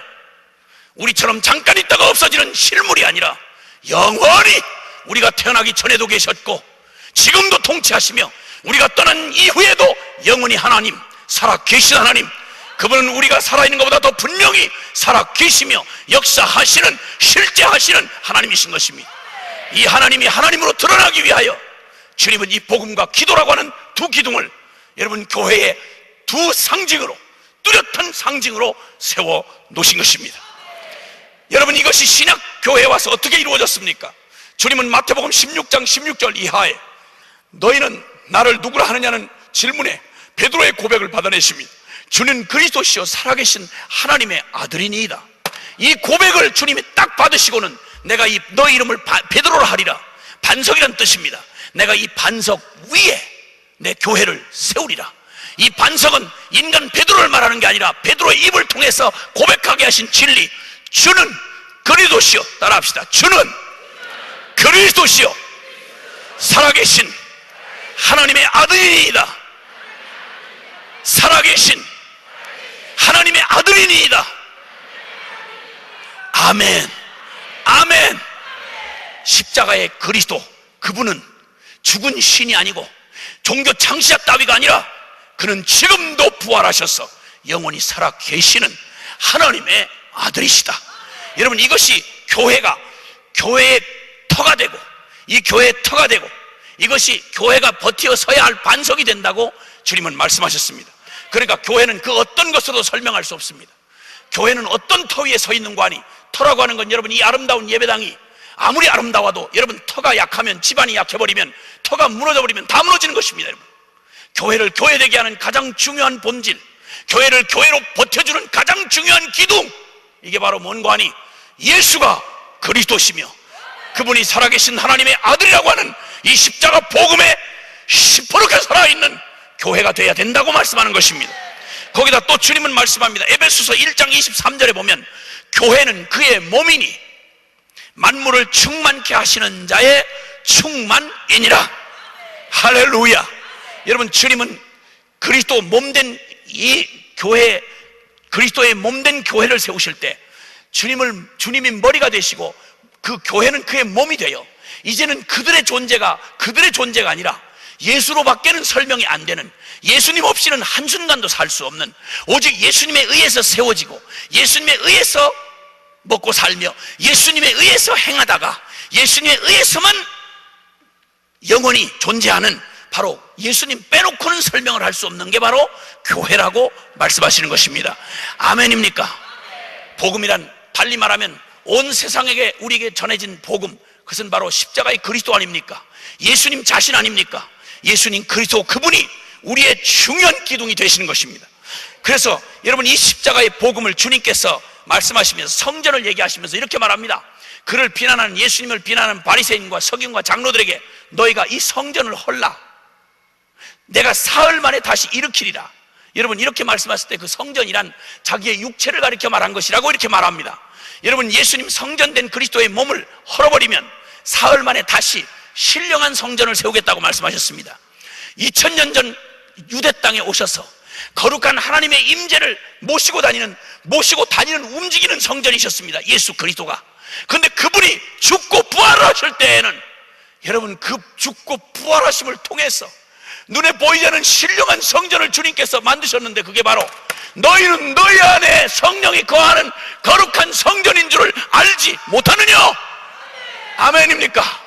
주님은 우리를 이 죄악의 도구였던 우리의 존재 안에 하나님의 거룩한 영이 거하시는 성령의 전을 만드시기 위하여 주 예수께서 당신의 성전된 당신의 몸을 깨뜨리시고 부활 승천하심으로 십자가의 구속을 완성하심으로 보혜사 성령님 우리 안에 거주하시며 내주하시며, 이제는 내 안에서 주님 그분의 거룩한 예배를 받으시고 내가 아닌 오직 주님이, 완전하신 주님이 살아가시는 진정한 성전을 삼아 주셔서 이 성전된 우리가 모여서 한 교회를 이루니 그리스도의 몸된 교회라. 할렐루야. 이 역사의 엄청난 비밀을 이루어 오신 이 복음이야말로, 여러분, 십자가의 복음이야말로 초대교회를 이루는 가장 중요한 기둥이었습니다. 여러분, 사도행전에서 시작된 오순절 성령 강림 이후에 시작된 초대교회의 특징을 뭘로 말하겠습니까? 그들은 성령께서 그들을 주도하시는 그런 공동체였습니다. 그러나 그 성령께서 일하시는 모습이 뚜렷하게 드러날 때 이 초대교회의 특징은 교파도 아니었습니다. 대단한 신학 교리도 아니었습니다. 여러분, 굉장한 어떤 인물에 의해서도 아니었습니다. 놀라운 건 초대교회가 가지고 있었던 특징은 십자가 부활의 복음과 기도였습니다. 이 두 가지가 뚜렷한 초대교회의 특징이었습니다. 예배당도 없었습니다. 날마다 의도 터지고 쫓겨다녔습니다. 그리고 기득권 세력이 거기 아무도 없었습니다. 세상에 예수님을 잡아 죽인 그들이 제자들도 잡아 죽이려고 온 세력을 가지고 그들을 짓밟았습니다. 그런데 여러분, 하나님의 교회는 모든 걸 다 뺏어도 여러분, 지옥 권세가 우리에게서 뺏을 수 있는 건 다른 거 없습니다. 오늘날 선교지에 나가 있는 선교사님들에게서 예배당을 뺏겼다는 소식이 들려옵니다. 거기 사람들을 붙잡아다 그들의 권력이 그들의 비자를 내주지 않았다는 얘기를 듣습니다. 안타깝게 공격받았다는 얘기를 듣습니다. 여러분, 사단이 할 수 있는 것들은 사망 권세를 가진 그들이 할 수 있는 고작 해봐야 눈에 보이는 것들을 가져갑니다. 그러나 주님의 교회는 절대 예배당을 뺏겨도 성경책을 불사질러도 사람들을 지도자를 갖다 죽여도 주님의 교회는 절대 흔들리지 않습니다. 여러분, 그래서 주님의 마태복음 16장에 말씀하기를 내가 이 반석 위에 교회를 세우리니 음부의 권세가, 음부의 대문짝이, 옛날에 성문시대에 성시대에 성문은 권세를 상징하는 겁니다. 이 성문이, 하나님의 그 교회가 이 성문짝을, 원수의 대문을 갖다 때려 부수면 그걸 감당할 대적이 아무도 없다고 주님 말씀하셨습니다. 그러므로 이 세상의 사단, 어떤 어둠의 세력도 주님의 진정한 그리스도의 몸된 교회를 누구도 위기로 끌고 갈 수가 없습니다. 교회는 절대 흔들리지 않습니다. 여러분, 놀라지 마십시오. 어떤 경제 위기도, 어떤 불황도, 어떤 권세의 세속적인 권세도 여러분 하나님의 교회를 위협하거나 협박하거나 공갈하거나 할 수는 있어도 절대 털끝도 손댈 수 없습니다. 왜냐하면 우리 안에 계신 이가 만유보다 크시기 때문입니다. 이 교회는 머리가 그리스도이시기 때문입니다. 여러분, 하늘과 땅의 모든 권세를 가신 그리스도가 그의 몸된 교회를 자기 몸으로 삼으셨으니 누가 그를 건들 자가 있겠습니까? 주님이 이렇게 세우신 이 초라하고 가난하고 보잘것없었던 초대교회, 이 십자가의 복음을 가지고 있었던 초대교회 당시, 그 복음은 복음 받은 자의 삶을 통째로 뒤집어 놓았습니다. 천하에 퍼진 연병이라고 사람들이 소리질렀습니다. 로마의 권세를 흔들어 놓았고 헬라 철학을 그냥 뒤흔들어 버렸습니다. 세상을 변화시켰던 것입니다. 이제 세상을 소란케 하는 자들이라고 말했던 이 복음이야말로, 이 복음을 진정으로 생명으로 만난 사람들의 삶을 통째로 뒤집어 놓았습니다. 수가성 누님을 뒤집어 놓았습니다. 삭개오 형님 확 바꿔놔 버렸습니다. 그 끔찍한 그 형님도 완전히 뒤집어졌습니다. 제자들 정말 쓰잘데없고 자기 하나 밥벌이도 근근히 하던 노가다 출신들, 비린내나던 어부들을 불러다가 고기 잡는 고기 간신히 근근히 잡아가지고 하루 3끼 밥이나 연명하던 그들을 사람 낚는 어부로 주님 바꾸어 놓아버리셨습니다. 할렐루야! 핍박자 사울을, 종교경찰 사울을 완전히 뒤집어가지고 역사에 가장 뛰어난 기독교 복음의 증언자로 삼아 놓으셨습니다. 핍박자요 포행자였던 그를 완전한 예수님에 미쳐버린 예수님의 증인을 만들어 놓으신 주님의 능력을 찬양합니다. 그 주님, 이 교회는 수많은 위기와 도전을 받았습니다. 유혹과 핍박 앞에 흔들리고 고난을 겪었습니다. 여러분, 교회가 초대교회 이후로 여러분 예수님 십자가에 죽으시고 부활하신 후 승천하신 다음 오순절 성령 강림 사건이 있고 난 뒤로부터 사도행전은 계속해서 환난과 핍박과 위기가 수없이 닥쳐왔습니다. 근데 여러분, 거센 불길은 바람을 만나면 신바람 나는 것입니다. 여러분, 불길은 바람을 두려워하지 않습니다. 신바람 나서 바람을 그냥 바람을 타고 불길을 막 춤을 추듯이 LA 산을 다 태워버렸습니다. 죄송합니다. 여러분, 그 끔찍한 위기를 이렇게 너무 쉽게 표현을 해서 미안합니다. 그러나 확실한 거 한 가지는 여러분, 불의 위력입니다. 우리의 신앙도 여러분, 건강한 신앙, 건강한 불신은 바람을 만나면 바람을 두려워하지 않습니다. 여러분, 바람아 불어라 이 말입니다. 광풍아 불어라 이 말입니다. 그러면 더 막 날뛰기를 시작하는 것입니다. 여러분, 위기와 환란의 바람이 불자 교회는 점점 그들 속에 내재해 있던 능력이 드러나기를 시작했습니다. 펄펄 뛰기를 시작했습니다. 때려라 이겁니다. 죽여라 이겁니다. 여러분, 그러면 그럴수록, 핍박받으면 받을수록 동남풍아 불어라, 서북풍아 불어라, 가시밭에 백합화 예수 향기 날린다. 백합화 찔러서 찢어라. 그러면 향기가 더 짙게 날릴 테니까 더 찢어라. 이러고 덤벼든다 이 말입니다. 백합화가, 여러분, 백합화처럼 약한 꽃도 가시를 두려워하지 아니하고 찔러라, 향기를 날리리라 이랬다면, 여러분, 성령의 불받은 우리야, 바람 좀 불어라, 시려나 와라, 경제 위기 좀 와라. 그러면 나는 더욱 주님의 품에 뛰어들 거다. 나는 더욱 예수한테 미칠 거다. 나는 더욱 복음에 미칠 거다. 더욱 믿음으로 살 거다. 할렐루야! 아멘입니까? 아멘, 아멘. 뭐에 평생에 겁에 질려가지고, 무슨 겁이 그렇게 많아서 저쪽에서 바람 분다는 소문만 와도 재채기부터 시작하고, 신종 플루가 저 멕시코에서 그런다 그러면 여기서 이미 걸린 것처럼 막 마스크 쓰고 난리를 치고, 다 해봐야 플루요, 플루. 다 해봐야 플루까지는 뭐고, 뼈도다 깨물어 먹는 판에 플루 오는 거야. 그까짓 거야. 할렐루야. 뭘 그렇게 겁날 게 있어. 다 해봐야 죽는 건데. 안 죽을 사람들이 죽을 것 같으면 겁낼 일이 있지만 어차피 죽기로 작정된 인생에 다 해봐야 죽는 거 아닙니까 여러분? 아멘을 크게 하세요. 다 해봐야 죽는 거, 다 해봐야 죽는 거. 바람아 불어라 이거야, 시려나 와라 이거야. 나는 더, 우리 주님 있는데, 주님과 함께 더 거칠게 그냥 나아가겠다 이 말입니다. 맞바람 치고 나아가겠다 이 말이야. 내 숨통을 졸라보라 이거야. 난 더 달려가겠다 이거지. 할렐루야. 여러분, 파도 타는 놈들 보니까 세상에 어디 파도 없나 하고 전 세계를 찾아다니더라고. 어떤 놈은 파도 만날까 간이 졸여가지고 바닷물에 발도 못 담그고 있는 그런 놈이 있는데 그게 바로 나예요. 난 이상하게 바다가 무서워 진짜. 처음 비행기를 타고 태평양을 건너올 때 저는 화장실을 한 번도 못 갔어요. 그때는 뭐 열 몇 시간인가 뭐 15시간이 걸렸는데 중간에 한번 어딜 거쳐서 오는데 무서워서 못 갔어요. 왜냐하면 만약에 화장실에 앉아있다가 비행기가 바다로 떨어지면 내가 나중에 시체로 발견될 때 화장실에 앉은 모습을 발견되면 주님 영광 가리는 거 아닌가 이 걱정 때문에 나는 이상하게 주님 영광을 걱정을 많이 했어요. 죽을 때도 우아하게 기도하는 모습으로 죽어야지 화장실에 앉아서 용 쓰다가 죽는 모습으로 발견되면 뭐 그걸 은혜스럽다고 할 수는 없지 않습니까? 그래서 진짜 난 물도 못 마시고 꼬박 진짜 떨어지면 어떡하나, 태평양이 넓은 바다에 떨어지면 어떡하나 걱정돼서 화장실 못 갔다니까. 그래, 이런 어처구니 없는 짓을 하고 사는 사람들이 많다 이거야. 그래서 어떤 사람은 은혜 받으면, 자기가 은혜 받으면 선교사가 되면 어떡하냐 이거야. 그리고 은혜 세게 받았다가 헌신하면 어떡하냐 이거야. 이래가지고 은혜 받기를 겁을 내가지고 참 은혜 받을까봐 겁을 내고 있는 이런 것들은 꼭 나 같은 인생이다 이거지. 아니 무슨 걱정이, 그런 걱정이 다 있어. 은혜를 받고 뒤집어져서 선교사 될까봐 은혜를 안 받으려고 용을 쓰는 이런 사람들에게 심심한 위로의 말씀을 드립니다. 그 인생 얼마나 어렵게 사는 거예요 여러분. 참나. 뭐 복음이 그런 거야? 이 복음이야말로 그 수많은 위기와 도전을, 유혹과 핍박 앞에 흔들리고 고난을 겪었지만 언제나 무엇으로 회복한지 아십니까? 십자가 복음으로, 그리고 기도로 회복했습니다 여러분. 아멘입니까? 건물도 돈도 조직도 세속적 권력도 방법도 아닙니다 여러분. 은과 금은 내게 없어도 나사렛 예수의 이름으로 내게 명한다. 우리에게 다른 건 없다. 그러나 예수 이름은 있다 이 말입니다. 이걸로 승리했던 것입니다.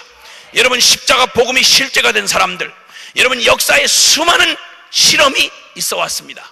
교회는 무엇으로 서는가? 교회는 흔들렸던 교회가 어떻게 다시 회복될 수 있는가? 혼돈했던 교회가 어떻게 다시 정신 차릴 수 있는가? 소망 없던 교회가 어떻게 다시 건강하게 일어설 수 있는가? 역사에 수많은 실험이 진행되어 왔습니다. 여러분 잘 보시면 아시겠지만 교회가 회복되는 유일한 것, 솔로몬 성전에 이미 계시해 주셨던 우뚝 선 두 기둥, 야긴과 보아스, 이 복음과 기도로 교회가, 진정한 교회는 어느 때든 역사의 반전을 일으키며 승리했습니다.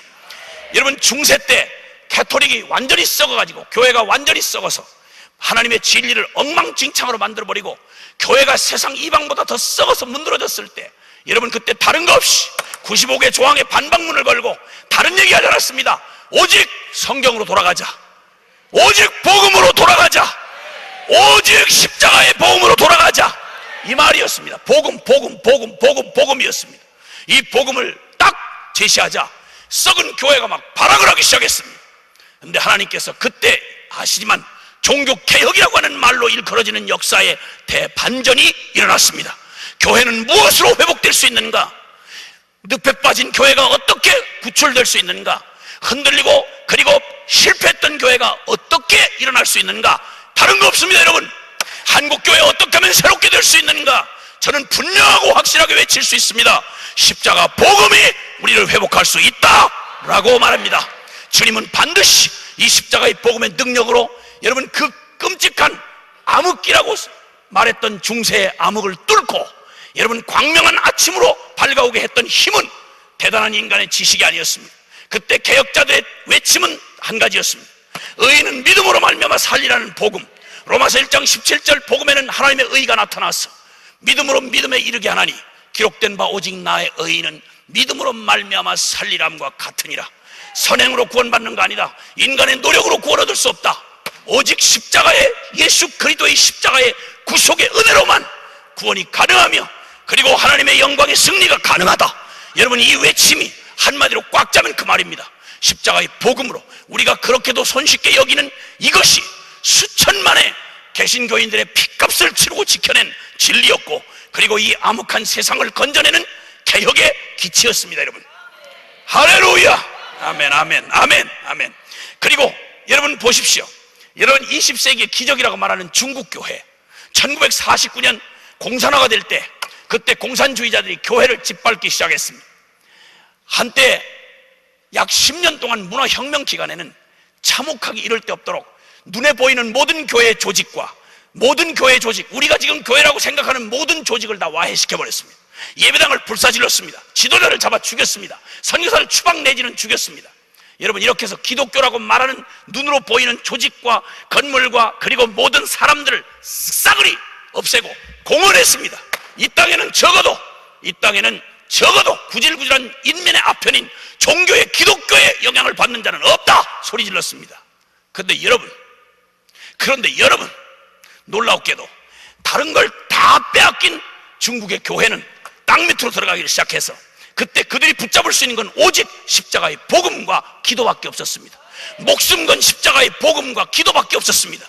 모든 걸 다 뺏겼습니다. 재산권도 뺏기고 모든 걸 다 뺏겼습니다. 그런 오직 그들이 가질 수 있었던 건 복음과 기도였습니다. 그런데 여러분, 세월이 지나고 몇십 년 지난 다음에 서방 교회들이 발을 동동 구르며 아무것도 할 수 없어서 우리 그냥 기도만 했습니다. 주계 장막 저 뒤에 있는 우리 저 중국 교회가 이제 역사에서 소멸됐는가? 하나님의 능력은 이제 사라졌는가? 중국 차이나에서 떠났는가? 안타까워서 잘 모르는 대부분의 사람들은 발만 동동 굴렀습니다. 저만 해도 철의 장막이라고 하던 저 소련과 북한과 중국을 위해서 기도할 때 어떻게 기도할 줄을 몰랐습니다. 우리의 선배 목사님들이 하던 저 북한에서 탈출해가지고 남한으로 오신 목사님들의 눈물 어린 기도를 흉내를 냈습니다. 백두산 소나무 찍어 예배당 짓고, 그리고 신의주, 함흥, 평양 도시마다 무너진 예배당 다시 세우고 찬송 부르고 예배하는 그날이 오게 하옵소서. 나는 우리 일가 친척 중에 북한 사람이 하나도 없습니다. 그저 선배 목사님들의 눈물 어린 목소리를 흉내내면서 어떻게 기도할 줄도 모르면서 무슨 일이 진행되고 있는지도 모르면서 그냥 기도만 했습니다. 그걸 20년 30년 기도해 왔습니다. 뭐가 일어나는지 아무것도 몰랐습니다. 기도밖에 할 게 없었습니다. 근데 여러분, 기도면 충분했습니다. 여러분, 사람들 모든 조직과 모든 것을 동원해서 할 때보다도 1949년 중국이 약 100만 명으로 추산되던 여러분 중국 교인이, 여러분 수십 년 세월이 지나 1990년도가 지나면서 뚜껑이 딱 열리고 나니까 세상에나 여러분 100만도 안 되던 중국 교인이 어림잡아 1억이 넘는 성도로 늘어나 있었습니다. 할렐루야. 아멘, 아멘.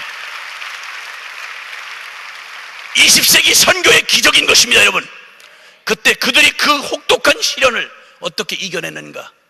모진 핍박과 시련과 그 고통 속에 어떻게 인간의 육체를 입었던 그들이 어떻게 그 시련을 견뎌냈는가? 교회는 무슨 능력으로 살아남을 수 있었는가? 아니, 살아남는 정도가 아니라 어떻게 중국 땅을 소리 없이 변화시키고 있었는가? 그것은 바로 복음과 기도였습니다. 여러분, 십자가 복음에 목숨 걸었습니다. 그들의 찬송은 십자가의 길로 가득 찼었습니다. 배부른 우리에게 십자가는 먼 남의 얘기고 취사 선택의 문제지만, 사랑하는 고난받던 지하교회 성도들에게 십자가의 복음은 생명을 건 거였습니다. 제가 만났던 북한의 성도들에게 십자가의 복음은 전한 제가 미안하고 민망해서 제가 그들의 기도를 받아야 할 만큼, 여러분, 그들에게는 사실이고 실제였습니다. 목숨 건 선택이었습니다.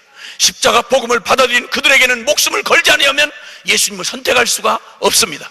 그런 값으로 목숨을 맞바꾸며 선택한 십자가의 복음, 예수 그리스도. 그들은 환난과 핍박을 두려워하지 않았습니다.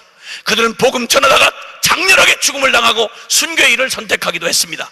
여러분, 하나님의 복음은 지금도 여전히 영원 능력입니다. 그 복음은 지금도 시들지 않았습니다. 2000년 전 옛날의 복음이 아닌 것입니다. 여러분, 살아있는 복음인 것입니다. 할렐루야. 이 복음이 한 인생을 뒤집어 놓고, 이 복음이 수많은 역사의 실험을 통해서 교회는 무엇으로 회복될 수 있는가? 교회는 무엇으로 능력을 얻는가? 교회는 진정한 변화가 무슨 힘으로 올 수 있는가?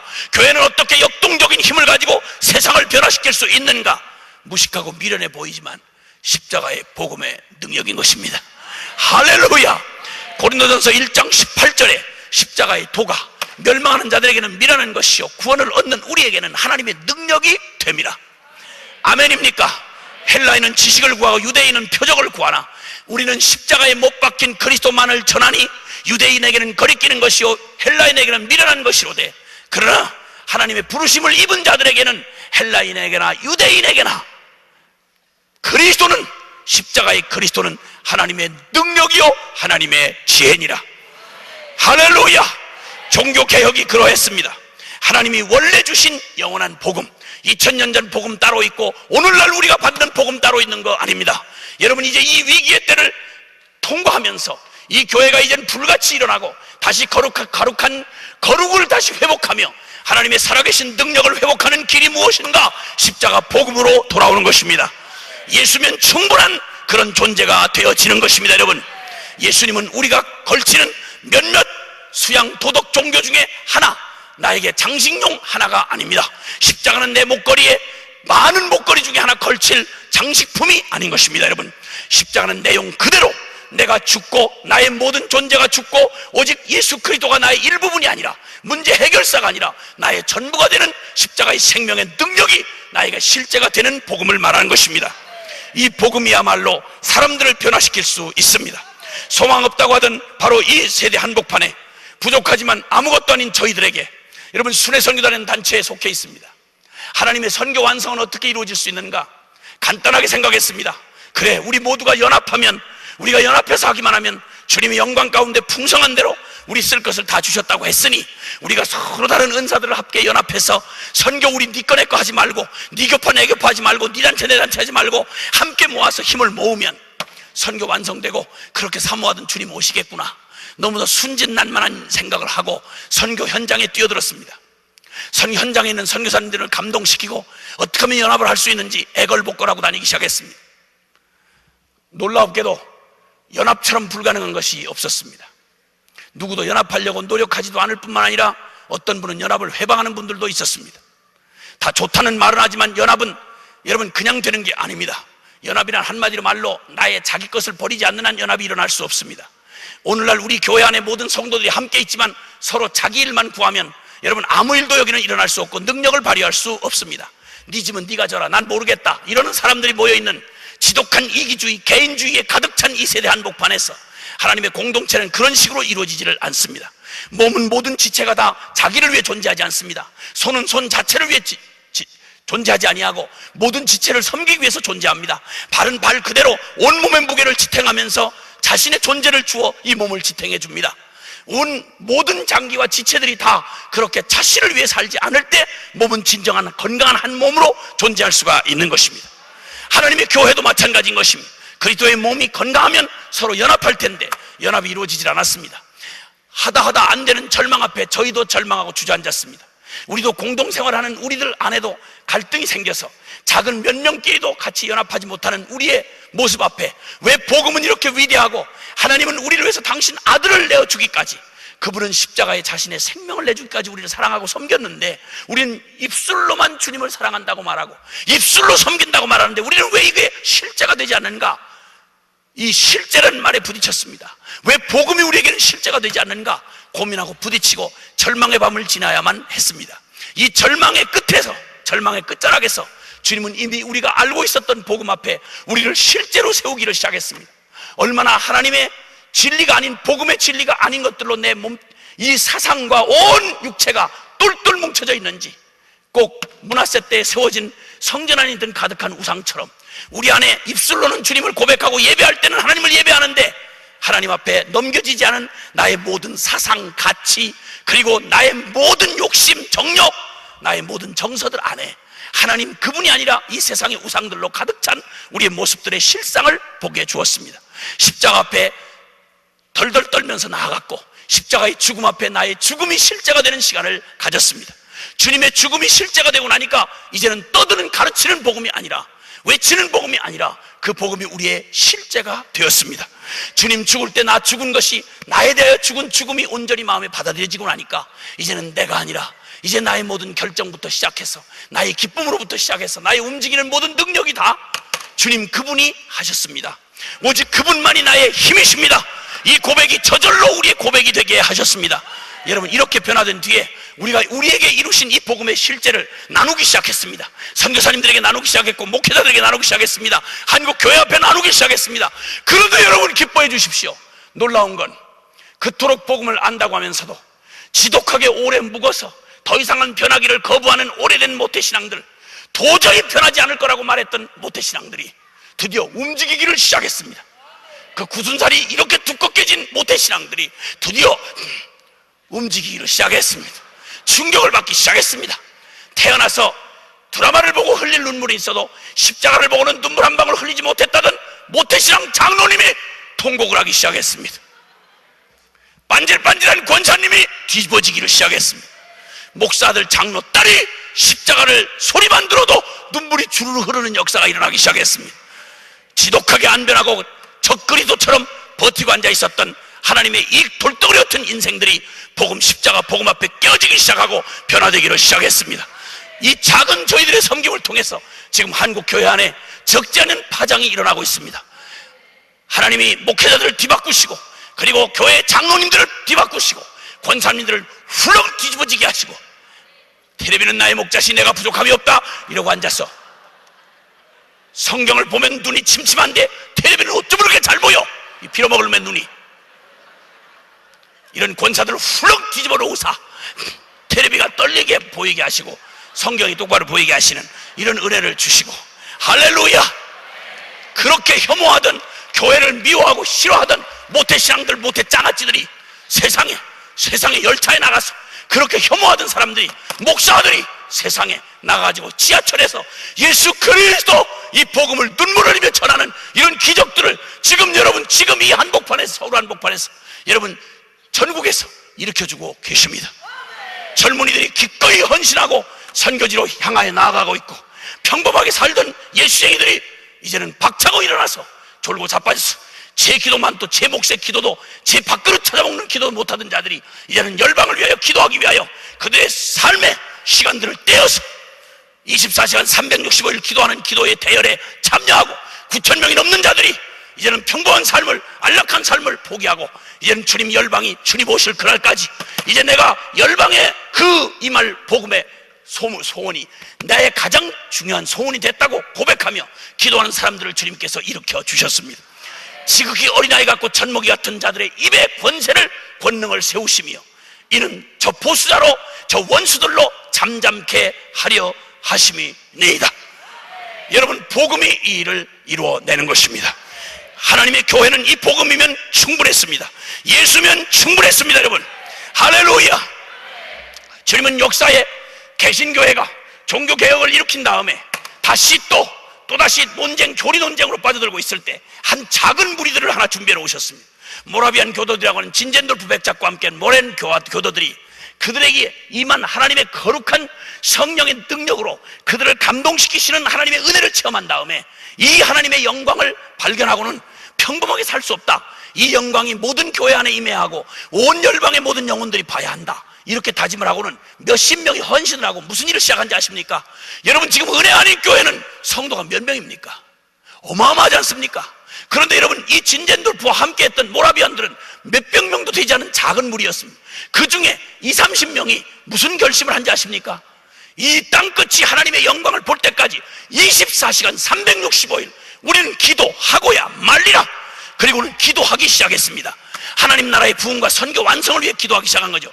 그때 시작해서 120년 동안 하루도 빠지지 아니하고 몇십 명 되는 헌신자들로 시작한 기도 운동이 끊임없이 이어져서 24시간 365일 만민을 위한 기도를 해나가기 시작했는데, 여러분, 이 작은 교회를 캐토릭과 이 개신교를 합친 그들이 잠들어 있는 선교에 대해서 전혀 감감하고 있을 때, 여러분, 아무런 움직임도 없이 자빠져 자고 있을 때 구교와 신교를 합친 것보다도 더 엄청난 일을 몇백 명 안 되는 그 모라비안 교도들이 기도하는 그들에게 하나님이 사명을 주셔서 이들이 여러분 세계 선교에 불을 붙이고 이들을 통해 은혜 받은 요한 웨슬레가 뒤집어져 가지고 영국을 바꿔버리고 세계를 뒤집어 놓는 이런 일들로 불이 번져가기를 시작했습니다. 역사는 기도하는 사람 손에 달려 있는 것입니다. 그러므로 여러분, 이 기도의 능력이야말로, 예수 그리스도의 이름을 가진 기도의 능력이야말로 역사를 바꾸신 하나님의 가장 강력한 능력인 것입니다. 여러분, 우리는 이 위기를 벗어나기 위해서 여러분 수많은 노력을 했을 것입니다. 개인적인 위기를 벗어나기 위한 여러분의 눈물나는 노력을 찾아보려고 여기저기 헤매었을 것입니다. 여러분 기억하십시오. 가장 확실한 것부터 먼저 하셔야 합니다.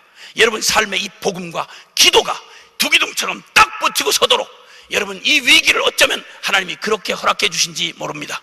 엉뚱한 거 붙들고 믿지 못할 거, 의지하지 못할 걸 의지하고 있는 여러분의 삶을 뒤흔들어서 이제 진정으로 여러분 삶에 뚜렷하게 세워져야 할 두 기둥을 세우시기 위하여 하나님이 허락하신 어쩌면 하나님의 도구인지도 모릅니다. 이 시대의 위기는, 할렐루야, 이래 이 위기를 그냥 지나가지 마십시오. 요행이 위기만 지나간다면 고생만 하고 위기 지나갔던 무슨 일이 있겠습니까? 이 위기를 통해서 우리는 위기가 빚어낼 수 있는 놀라운 축복을 붙들어야 되는데, 이게 바로 복음과 기도라고 하는 이 두 기둥을 잡는 것입니다. 그들의 기도를 통하여 역사를 뒤바꿔 놓으신 하나님께서 지금 우리 한국 사회, 한국 교회가 당한 이 엄청난 위기, 생명경시, 자살률이 여러분 OECD 국가 중에서 제1위 국가가 됐습니다. 대통령, 전직 대통령으로부터 시작해서 여러분 수많은 그 유명 배우부터 해서 사람들이 자살이 유행이 돼가지고 저희 가까운 사람들에게서도 이 소식이 점점 가까워지고 있습니다. 성직자가 자살을 하고, 여러분 이 자살의 이 도미노 현상이 계속 일어나고 있고, 물질 만능의 이 만몬의 귀신이 온 한국 사람들의 넋을 휘두르고 있습니다. 젊은이들의 모든 도덕적 기준을 무너뜨리고 있습니다. 도덕이 붕괴되고 가정과 성적 타락, 개인주의, 이기주의, 말할 수 없는 여러분 한국 사회도 이 동성애의 이 바람을 막기가 어렵습니다. 여러분, 이 기가 막힌 일들이 망조로 지금 위기의 지수를 막 드러내면서 가고 있는데, 다른 건 다 그만둬 놓고 마지막 희망이 교회인데, 세상은 어차피 죄악으로 그렇게 갈 수밖에 없지만 이 세상이 기대를 걸고 마지막 건강지수로 딱 붙을 수 있는 게 교회인데, 여러분 우리 교회는 어떻습니까? 과연 이 마지막 희망으로서 이 세대의 대안이 될 수 있습니까?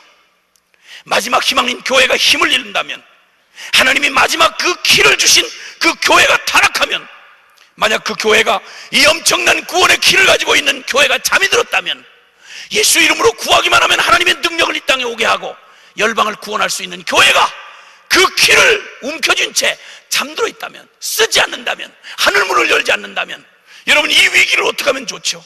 교회에 위임해 놓으신 하나님의 모든 복은 도대체 어떻게 될 것입니까?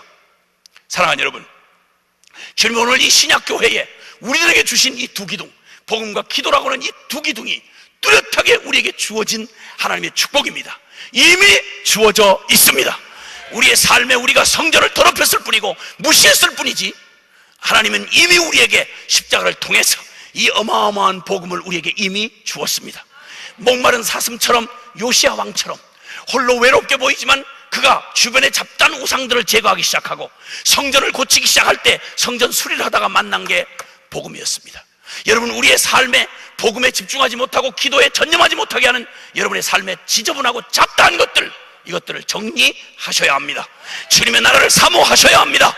이번 성회를 통해서 주님이 말씀하시고 성령이 보여주시는 여러분 안에 덕지덕지 묻어 세워놓은 나도 알지 모르게 들어와 있는 모든 세상 잡된 우상들, 자아숭배하고 사탄 숭배하던 내 이 세상의 정욕과 안목의 정욕과 이생의 자랑으로 여기저기 세우는 이 우상들을 하나하나 제거해내는 요시야 같은 하나님의 사람들, 시대의 주님 꼭 필요한 위기의 때에 희망의 불꽃이 되는 이런 요시야 같은 사람들이 되기 위하여 하나님은 지금도 의에 줄이고 목마른 사람들인 여러분을 오늘 이 밤에 초대하신 것입니다. 이번 성회는 그냥 지나가면 안 됩니다. 여러분, 주님 앞으로 나아가십시다. 목마르게 요시야처럼 다 꺼진 희망 없는 곳에서, 잿더미에서 불씨를 일으키듯이 여러분 우리의 심령 안에 이미 재로 덮여진 우리의 불 꺼진 방 같은 우리의 심령을 이제는 재를 훅 불어내고, 그리고 잡다한 우상들을 때려 부수며, 그리고 이제는 우리가 잊고 살았던 성전의 두 기둥을 우뚝이 제자리에 세워 놓는 것입니다. 십자가 복음을 다시 회복하는 것입니다. 말씀 앞에 서서 그 복음이 실제가 되기 위하여 복음이 비춰주시는 대로 내 마음을 찢고, 그리고 우상들을 때려 부수며, 그리고 우리를 정결케 하는 것입니다. 그리고 거룩하게 구별하는 것입니다. 이렇게 할 때 하나님이 약속하신 대로 그 성전에 임재하시고, 구름으로 임재하시고, 하나님의 영광의 세키네로, 영광의 빛으로 우리에게 임재하셔서 우리의 생명의 실제가 되어주시고, 이 위기를 바꾸어서 하나님의 거룩한 영광의 승리로 바꿔주실 수가 있는 것입니다, 여러분. 그래서 주님은 이 십자가의 그리스도, 예수 그리스도를 주셨고, 놀라운 건 요한복음 14장 12절과 13절에 우리 거기만 다시 한번 보겠습니다. 요한복음 14장 12절부터 요한복음 14장, 아주 중요한 말씀입니다.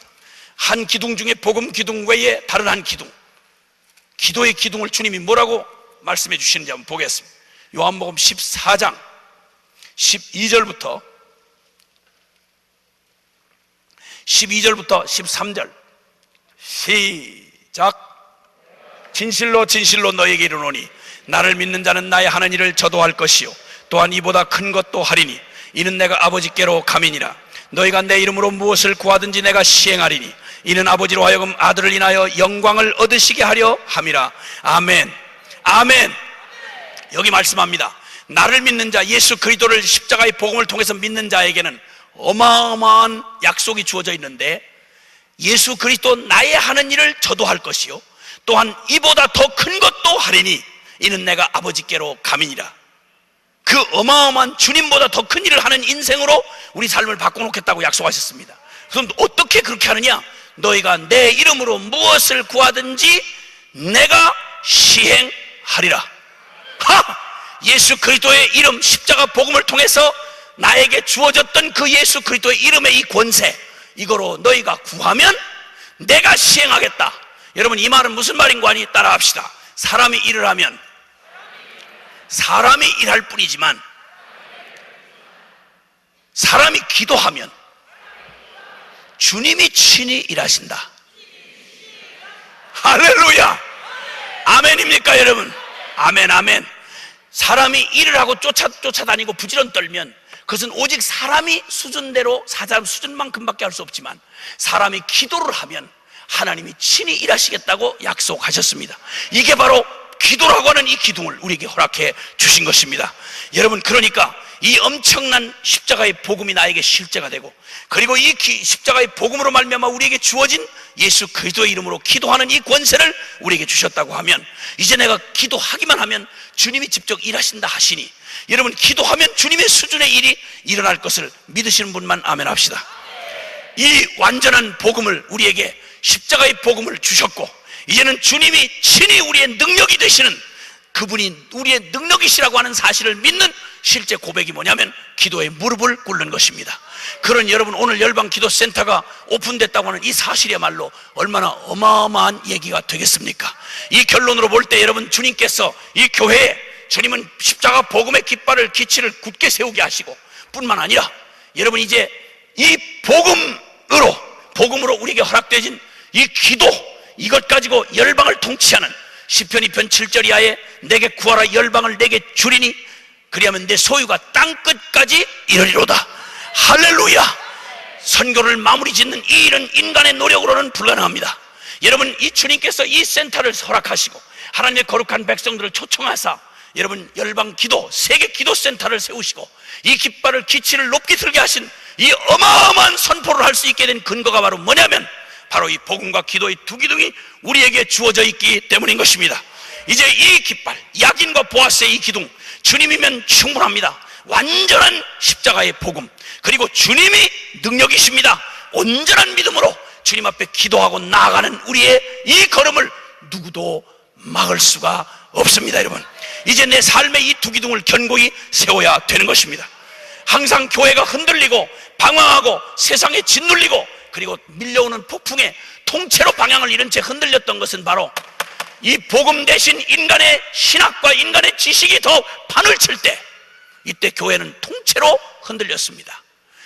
교리를 따지고 죽은 교리 논쟁을 하고 있으면서도 생명력 있는 기도가 죽어버렸을 때, 여러분, 경건은 죽은 지식으로만 남아있고 마른 뼈다귀털처럼 예배당 안에 있는 자들에게는 감격도 눈물도 생명도 없이 죽은 경건의 지식만 오고 가고 교리적 논쟁만 있었다 이 말입니다. 그런데 여러분, 주께서 우리에게 주신 보혜사 성령님, 그 위대하신 주님의 능력이 우리에게 나타나는 유일한 길, 그것은 십자가의 진리의 길에 무뚝이 선 사람. 그래서 주님 말씀합니다. 누구든지 나를 따라오려면 날마다 자기를 부인하고 날마다 저 죽은 십자가를 치고야 나를 쫓을 수 있느니라. 할렐루야. 내가 죽은 사람, 그는 기도할 수밖에 없습니다. 내가 설치지 아니하고 내가 죽어버린 사람은 기도밖에는 할 일이 없습니다. 그러므로 오직 주님만 바라보고 기도의 나의 삶에, 이거는 선택의 문제가 아니라 필수입니다. 호흡을 선택합니까? 밥 먹는 걸 선택합니까? 그것처럼 기도는 선택사항이 아닌 것입니다. 여러분, 이 기도를 원래의 자리로 되돌려 놓을 때, 이 두 기둥을 원래의 자리로 되돌려 놓을 때, 복음, 십자가의 복음이 나의 전 존재임을 깨닫고, 요시아가 그 율법을 듣고 율법에 어긋났던 걸 모든 걸 다 돌이켜서 율법의 원래대로 다시 돌이켜놓고 그가 행한 일이 바로 뭐였냐면 유월절이었습니다. 역사 이래로 이스라엘 왕들 중에 유월절을 이렇게 지킨 사람이 없었다고 성경이 말합니다. 유월절 뭘 말합니까 여러분? 애굽의 저 무시무시한 권세에서 우리를 건져내신 해방의 그 십자가의 복음을 말하지 않습니까? 우리를 저 흑암의 권세에서, 사탄의 권세에서 우리를 건져내신 십자가의 복음을 가장 높이 드러내고 가장 높이 아멘하고 그것이 실제가 된 사람들에게 하나님은 드디어 그들의 왕이 되시고 그들의 진정한 주인이 되셔서 그들의 삶에 친히 그분이 세워가시는, 친히 그분이 세운 가정, 친히 그분이 세운 인격, 친히 그분이 세운 교회, 하나님 친히 그분이 세운 나라가 되는 것입니다. 그리고 그 나라는 주의 능력에 의해서만, 기도로만 이루어지는 것입니다. 너희가 내게 내 이름으로 구하면 내가 너희에게 시행하리니, 내 이름으로 내가 시행하리니 너희가 나보다 더 큰 일을 너희가 할 수 있으리라. 여러분, 선교 과업을 완성짓는 이 위대한 일은 우리 누구의 몇 사람의 일로 되어지는 거 아닙니다. 그리고 우리의 지혜나 재간이나 프로그램 가지고 되는 거 아닙니다. 제가 바라기는 오늘 여기 있는 하나님의 교회요 성전인 여러분의 삶에 이 뚜렷한 두 기둥이 제자리를 찾게 되기를 바랍니다. 야긴과 보아스의 기둥은 옛날 솔로몬 성전 앞에만 서 있던 기둥이 아니라 그 눈으로 보이는 기둥은 사라졌으나 그 완전한 기둥이 되신 십자가 복음과 이 기도가, 예수 이름의 기도가 나의 삶의 두 기둥으로 딱 버텨주면, 이것만 있으면 여러분 어떤 위기 속에서도 위기라고 말하지 마십시오. 이 복음과 기도만 확실히 붙잡으시고 여러분의 삶을 이 두 가지만 확실히 가동이 되도록 여러분 순종하기를 결단하신다면 하나님의 영광을 여러분 반드시 보고야 말 것입니다. 쉬운 길 아닙니다. 대강 갈 수 있는 길 아닙니다. 올인해야 합니다. 올인해야 합니다. 생명 걸어야 합니다. 주님이 십자가 복음을 줄 때부터 생명 걸으셨습니다. 아멘입니까? 세계 기도센터라고 하는 거 장난삼아 한번 해볼까? 해보십시오. 되는가? 안 됩니다. 여러분, 저 기도의 자리는, 여러분 저 세계 기도 열방센터는 다른 걸로 되어지지 않습니다. 복음이 실제가 된 사람들만이 살아남게 돼 있습니다. 그 사람들 안에, 그래서 기도에 순종하시면 복음이 실제가 되고, 복음이 실제가 되면 기도가 되어지는 일을 경험하게 될 것입니다. 저희가 작은 증인입니다. 불가능했던 어린아이와 젖먹이 같았던 저희들을 이 역사의 증인으로 세우시고, 저희들이 순종했더니 하나님 사랑하는 사람들이 그렇게 숨어있는 줄 몰랐습니다.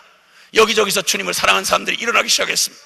요시아는 역사 속에 그때 그 사람뿐인 줄 알았습니다. 아니요, 여러분, 이 요시아가 여러분 언제, 이가 그냥 나온 사람이 아닙니다. 놀랍게도 요시아 왕이 오기 전 300년 전에 이름까지 예언이 되어 있었습니다. 여러분, 북이스라엘과 남유다가 갈라질 때, 그때 주님이 뭐라고 말하는 거 아니에요? 여로보암이 미친 짓을 할 때, 북이스라엘의 첫 왕이었던 여로보암 미친 짓을 할 때 주님이 선지자를 통해서 분명히 말했습니다. 너희 약한 놈, 300년이 지난 후에 내가 요시아라는 왕을 세우리니 그가 내가 사온 이 우상 제단을 완전히 깨뜨려 부수며 너희 제사장들의 뼈를 불에 재로 삼아서 여기다 뿌리게 되리라. 말한 그대로 300년이 지난 어느 날, 여러분, 요시아라는 사람이 호련히 역사 속에 나타나서 다 불 꺼진 이스라엘의 망한 이스라엘 역사 속에 불꽃처럼 주님의 진리의 기둥을 확 세워놓고, 그리고 주님 앞에 부름을 받아 갔습니다. 사랑하는 여러분, 역사 속에 예언됐던 그 사람이 지금 나타났듯이 저는 오늘 여러분이 하나님이 이미 성경 속에 예언한 하나님의 예언된 사람들임을 감히 선포할 수 있습니다. 아멘입니까? 이사야서 60장 1절로 3절에 한번 보시겠습니다. 이사야서 60장 1절로 3절에 한번 보시겠습니다. 이제는 거의 다 끝나갑니다. 저도 힘이 한계가 있어요. 그래서 여러분만 쓰러지는 게 아니라 나도 쓰러진다. 그러니까 걱정하지 마시고 조금만 기다리시라 이 말이에요. 이사야서 60장 1절로 3절입니다 1절로 3절 크게 시작. 일어나라 빛을 발하라. 이는 내 빛이 이르렀고 여호와의 영광이 내 위에 임하였음이니라. 보라 어둠이 땅을 덮을 것이며 캄캄함이 만민을 가려우려니와 오직 여호와께서 내 위에 임하실 것이며 그 영광이 내 위에 나타나리니 열방은 내 빛으로 열왕은 비치는 내 광명으로 나오리라. 아멘. 여러분, 이 약속에 직접 예언된 사람들이 바로 숨겨져 있던 흙 속에 묻혀 있었던 자빠져 주무시고 계셨던 바로 여러분이었다는 사실을 저는 믿어 의심치 않습니다. 할렐루야. 왜냐하면 여러분 십자가의 복음을 믿는 사람들이기 때문입니다. 아멘입니까? 이 약속은 바로 그들에게 주어진 약속이었습니다. 일어나라 너 이제 내 안에 있는 감추어졌던 빛을 발하라.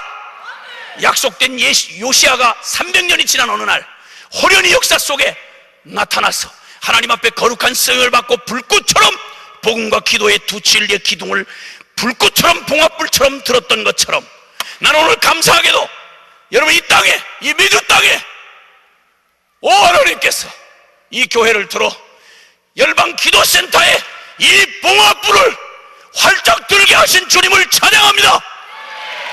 할렐루야. 아멘.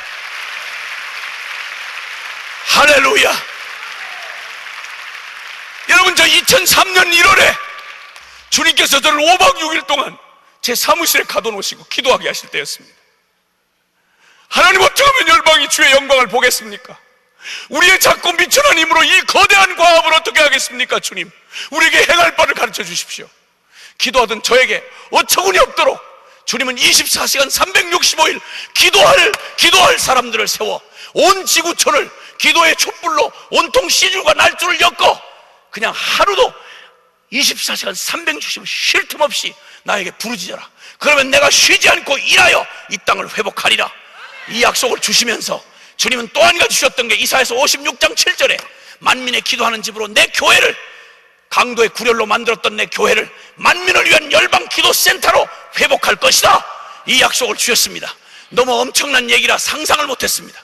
그런데 주님이 지금 이 시간 2003년 1월부터 시작한 그 말씀을 주신 때로부터 4월부터 4월 자정을 기점으로 여러분 기도하는 사람, 기도자가 9,000명이 넘어서서 24시간 365일 기도하는 자들이 지금도 시들과 날줄처럼 한순간도 빼놓지 아니하고 여러분 온 이 땅에 이 구원을 위하여 하나님 앞에 기도로 올려지는 기도의 향연이 계속되어지게 하셨고, 더군다나 열방 기도센터를 저희들이 작은 순종을 통해서 이미 2006년에 실제로 열방 기도센터를 저희 센터 안에 만들게 하시고, 하나님 지금 한국교회에 지금 1주간씩 24시간을 경험하게 해서 지금 끊임없이 2009년 1월부터 시작해서 지금까지 끊임없이 한 주간씩 24시간을 돌파내는 교회들이 지금 계속 릴레이 기도를 지금 진행하고 있습니다. 그 중에 용기를 얻었던 교회들이 만민의 기도하는 집으로 열방센터로 만들겠다고 했던 교회 중에 지극히 작습니다. 규모는 작습니다. 그러나 저는 적고 큰 것이 아니라 그리스도의 이름이기 때문에 위대하다고 저는 믿습니다. 그 열방기도센터가 하나 생기고, 저희 센터 안에 생기고, 또 한 교회가 열방기도센터를 열었고, 또 한 교회가 열방기도센터를 보았고, 저는 그때 무수히 하나님의 교회들이 만민의 기도하는 집으로 꿈꾸던 하나님의 이 꿈꾸던 일이 일어날 것을 사모하고 기도했는데, 놀라웠게도 이 미주 땅 안에 이 이름이 간판이 걸리고 하나님 앞에 이 일이 진행되는 이 거룩한 현장에 저를 증인으로 세우신 이 자리가 여러분에게는 어떤지 모르지만 저는 그분의 응답을 보고 있으며 하나님의 영광을 보며 여러분 하나가 아니라 미주의 교회가 살아나고 위기의 시대를 살려내는 하나님의 봉화불인 것을 저는 믿습니다. 할렐루야. 주님이 하셨습니다. 주님이 세우셨습니다. 주님이 이루어 가실 것입니다. 할렐루야. 일어나라 빛을 발하라. 여러분 그 자리에서 일어나 주십시오. 지금 일어나라 빛을 발하라. 여러분 이 거룩한 부름의 내 것이라고 생각하는 사람 아멘하고 일어나 주시길 바랍니다. 주님의 이 외침을 들으십시오. 일어나라 사랑하는 아들아, 십자가의 핏값으로 너를 산 나의 딸아, 일어나라. 그리고 빛을 발하라. 이는 내 빛이 이르렀고 여호와의 영광이 내 위에 임하였다. 어린아이와 젖먹이 같은 너의 삶은 내가 십자가에 이미 죽음에 넘겼다. 너는 이제는 내가 아니다. 오직 너는 예수와 함께 죽었음을 받아들이라. 그리고 이제는 너에게 하나님의 여호와의 영광 예수 그리스도의 생명이 너에게 십자가로 부어졌음을 온이라는 전심으로 받아들일지어다. 할렐루야. 그리고 기억하라. 너 이제 여호와의 영광이 내 임하였다. 하나님의 영광인 예수 그리스도가 생명 전부로 너에게 왔음을 온전히 받아들이라. 내가 왕 삼았고 내가 주인 삼았던, 내가 사랑했던 모든 잡다한 우상들을 지금 내어 던지라. 요시아처럼 너의 성전을 정결하게 비우라. 내가 붙들고 연연했던 세상의 더러운 찌꺼기들을 아낌없이 포기하라. 그러면 내가 너의 전부가 되어주마. 내가 너의 전부가 되어주마. 보라, 세상의 어두움이 땅을 덮을 것이고 캄캄함이 만민을 가리울 때가 온다. 그러나 오직 여호와께서 내 위에 임하실 것이다. 세상에 다른 희망은 없다. 여호와의 영광은 내 위에 임한다. 그러면 모든 열방이 빛을 보고 너희에게 임한 빛을 보고 사방에서 그들이 나올 것이다. 열방이 너의 기도를 통하여 구원받고 나오는 것을 내가 두 눈 똑똑히 뜨고 보게 될 것이다. 여러분, 천지는 변해도 이 약속은 변하지 않습니다. 십자가로 인치신 이 말씀이 여러분의 인생의 실제가 되기를 원하는 분만 아멘 합시다. 아멘. 여러분은 요시아처럼 약속된 사람들이었습니다. 오늘 그 약속에 여러분이 믿음으로 화합하시기만 하면 여러분은 그 약속의 주인공이 되시는 것입니다. 이제 그 주님 앞에 나 이제 내가 붙들고 있던 이 더러운 세상의 우상들, 끈끈하게 붙들고 있던 세상의 재미들, 썩어질 세상의 가치들, 육신의 정욕, 안보이는 이생의 자랑, 나의 죄악들을 이제는 내가 버리겠습니다. 그리고 나의 전심으로 주님을 받겠습니다. 주님, 나에게 임하시옵소서. 나의 전부가 되시옵소서. 내 인생의 복음과 기도면 충분합니다. 이런 고백을 확실하게 주님 앞에 선포하기를 원하시는 분 두 손을 높이 드십시다. 우리가 꽉 움켜쥐고 있었던 우리의 두 손, 오늘 든 빈손처럼 여러분의 것이라고 붙들었던 이 모든 것들을 풀어놓아 이제는 내어 던지십시오. 멸망할 그들이 가지라고 내어 던지십시오. 그리고 이제는 이 두 손으로 나의 전심으로 주 예수 그리스도의 십자가 복음을 전부로 받아들이기를 결단하십시다. 그리고 주님, 나 주님의 죽음을 내가 전부로 받아들이고, 주님 이제는 나의 인생의 전부가 되어 주시옵소서. 나의 왕과 주인이 되어 주시옵소서. 그리고 이제는 내 힘으로 살지 않겠습니다. 오직 기도로 내 생명을 선택해 주옵시오. 열방 기도센터에 내가 핵심 멤버가 되겠습니다. 그리고 나의 기도로 나의 인생을 특징 지우겠습니다. 복음과 기도만 나의 유업으로 받겠습니다. 이렇게 고백하기를 원하시는 분 두 손을 높이 드신 채로 우리 사랑하는 주님의 이름, 유일하신 복음이 되신 우리 주의 이름을 간절히 부르며 이 밤에 여러분 한 번 결단하여 요단강을 한 번 건너면 약속의 땅은 여러분의 것이 되는 것입니다.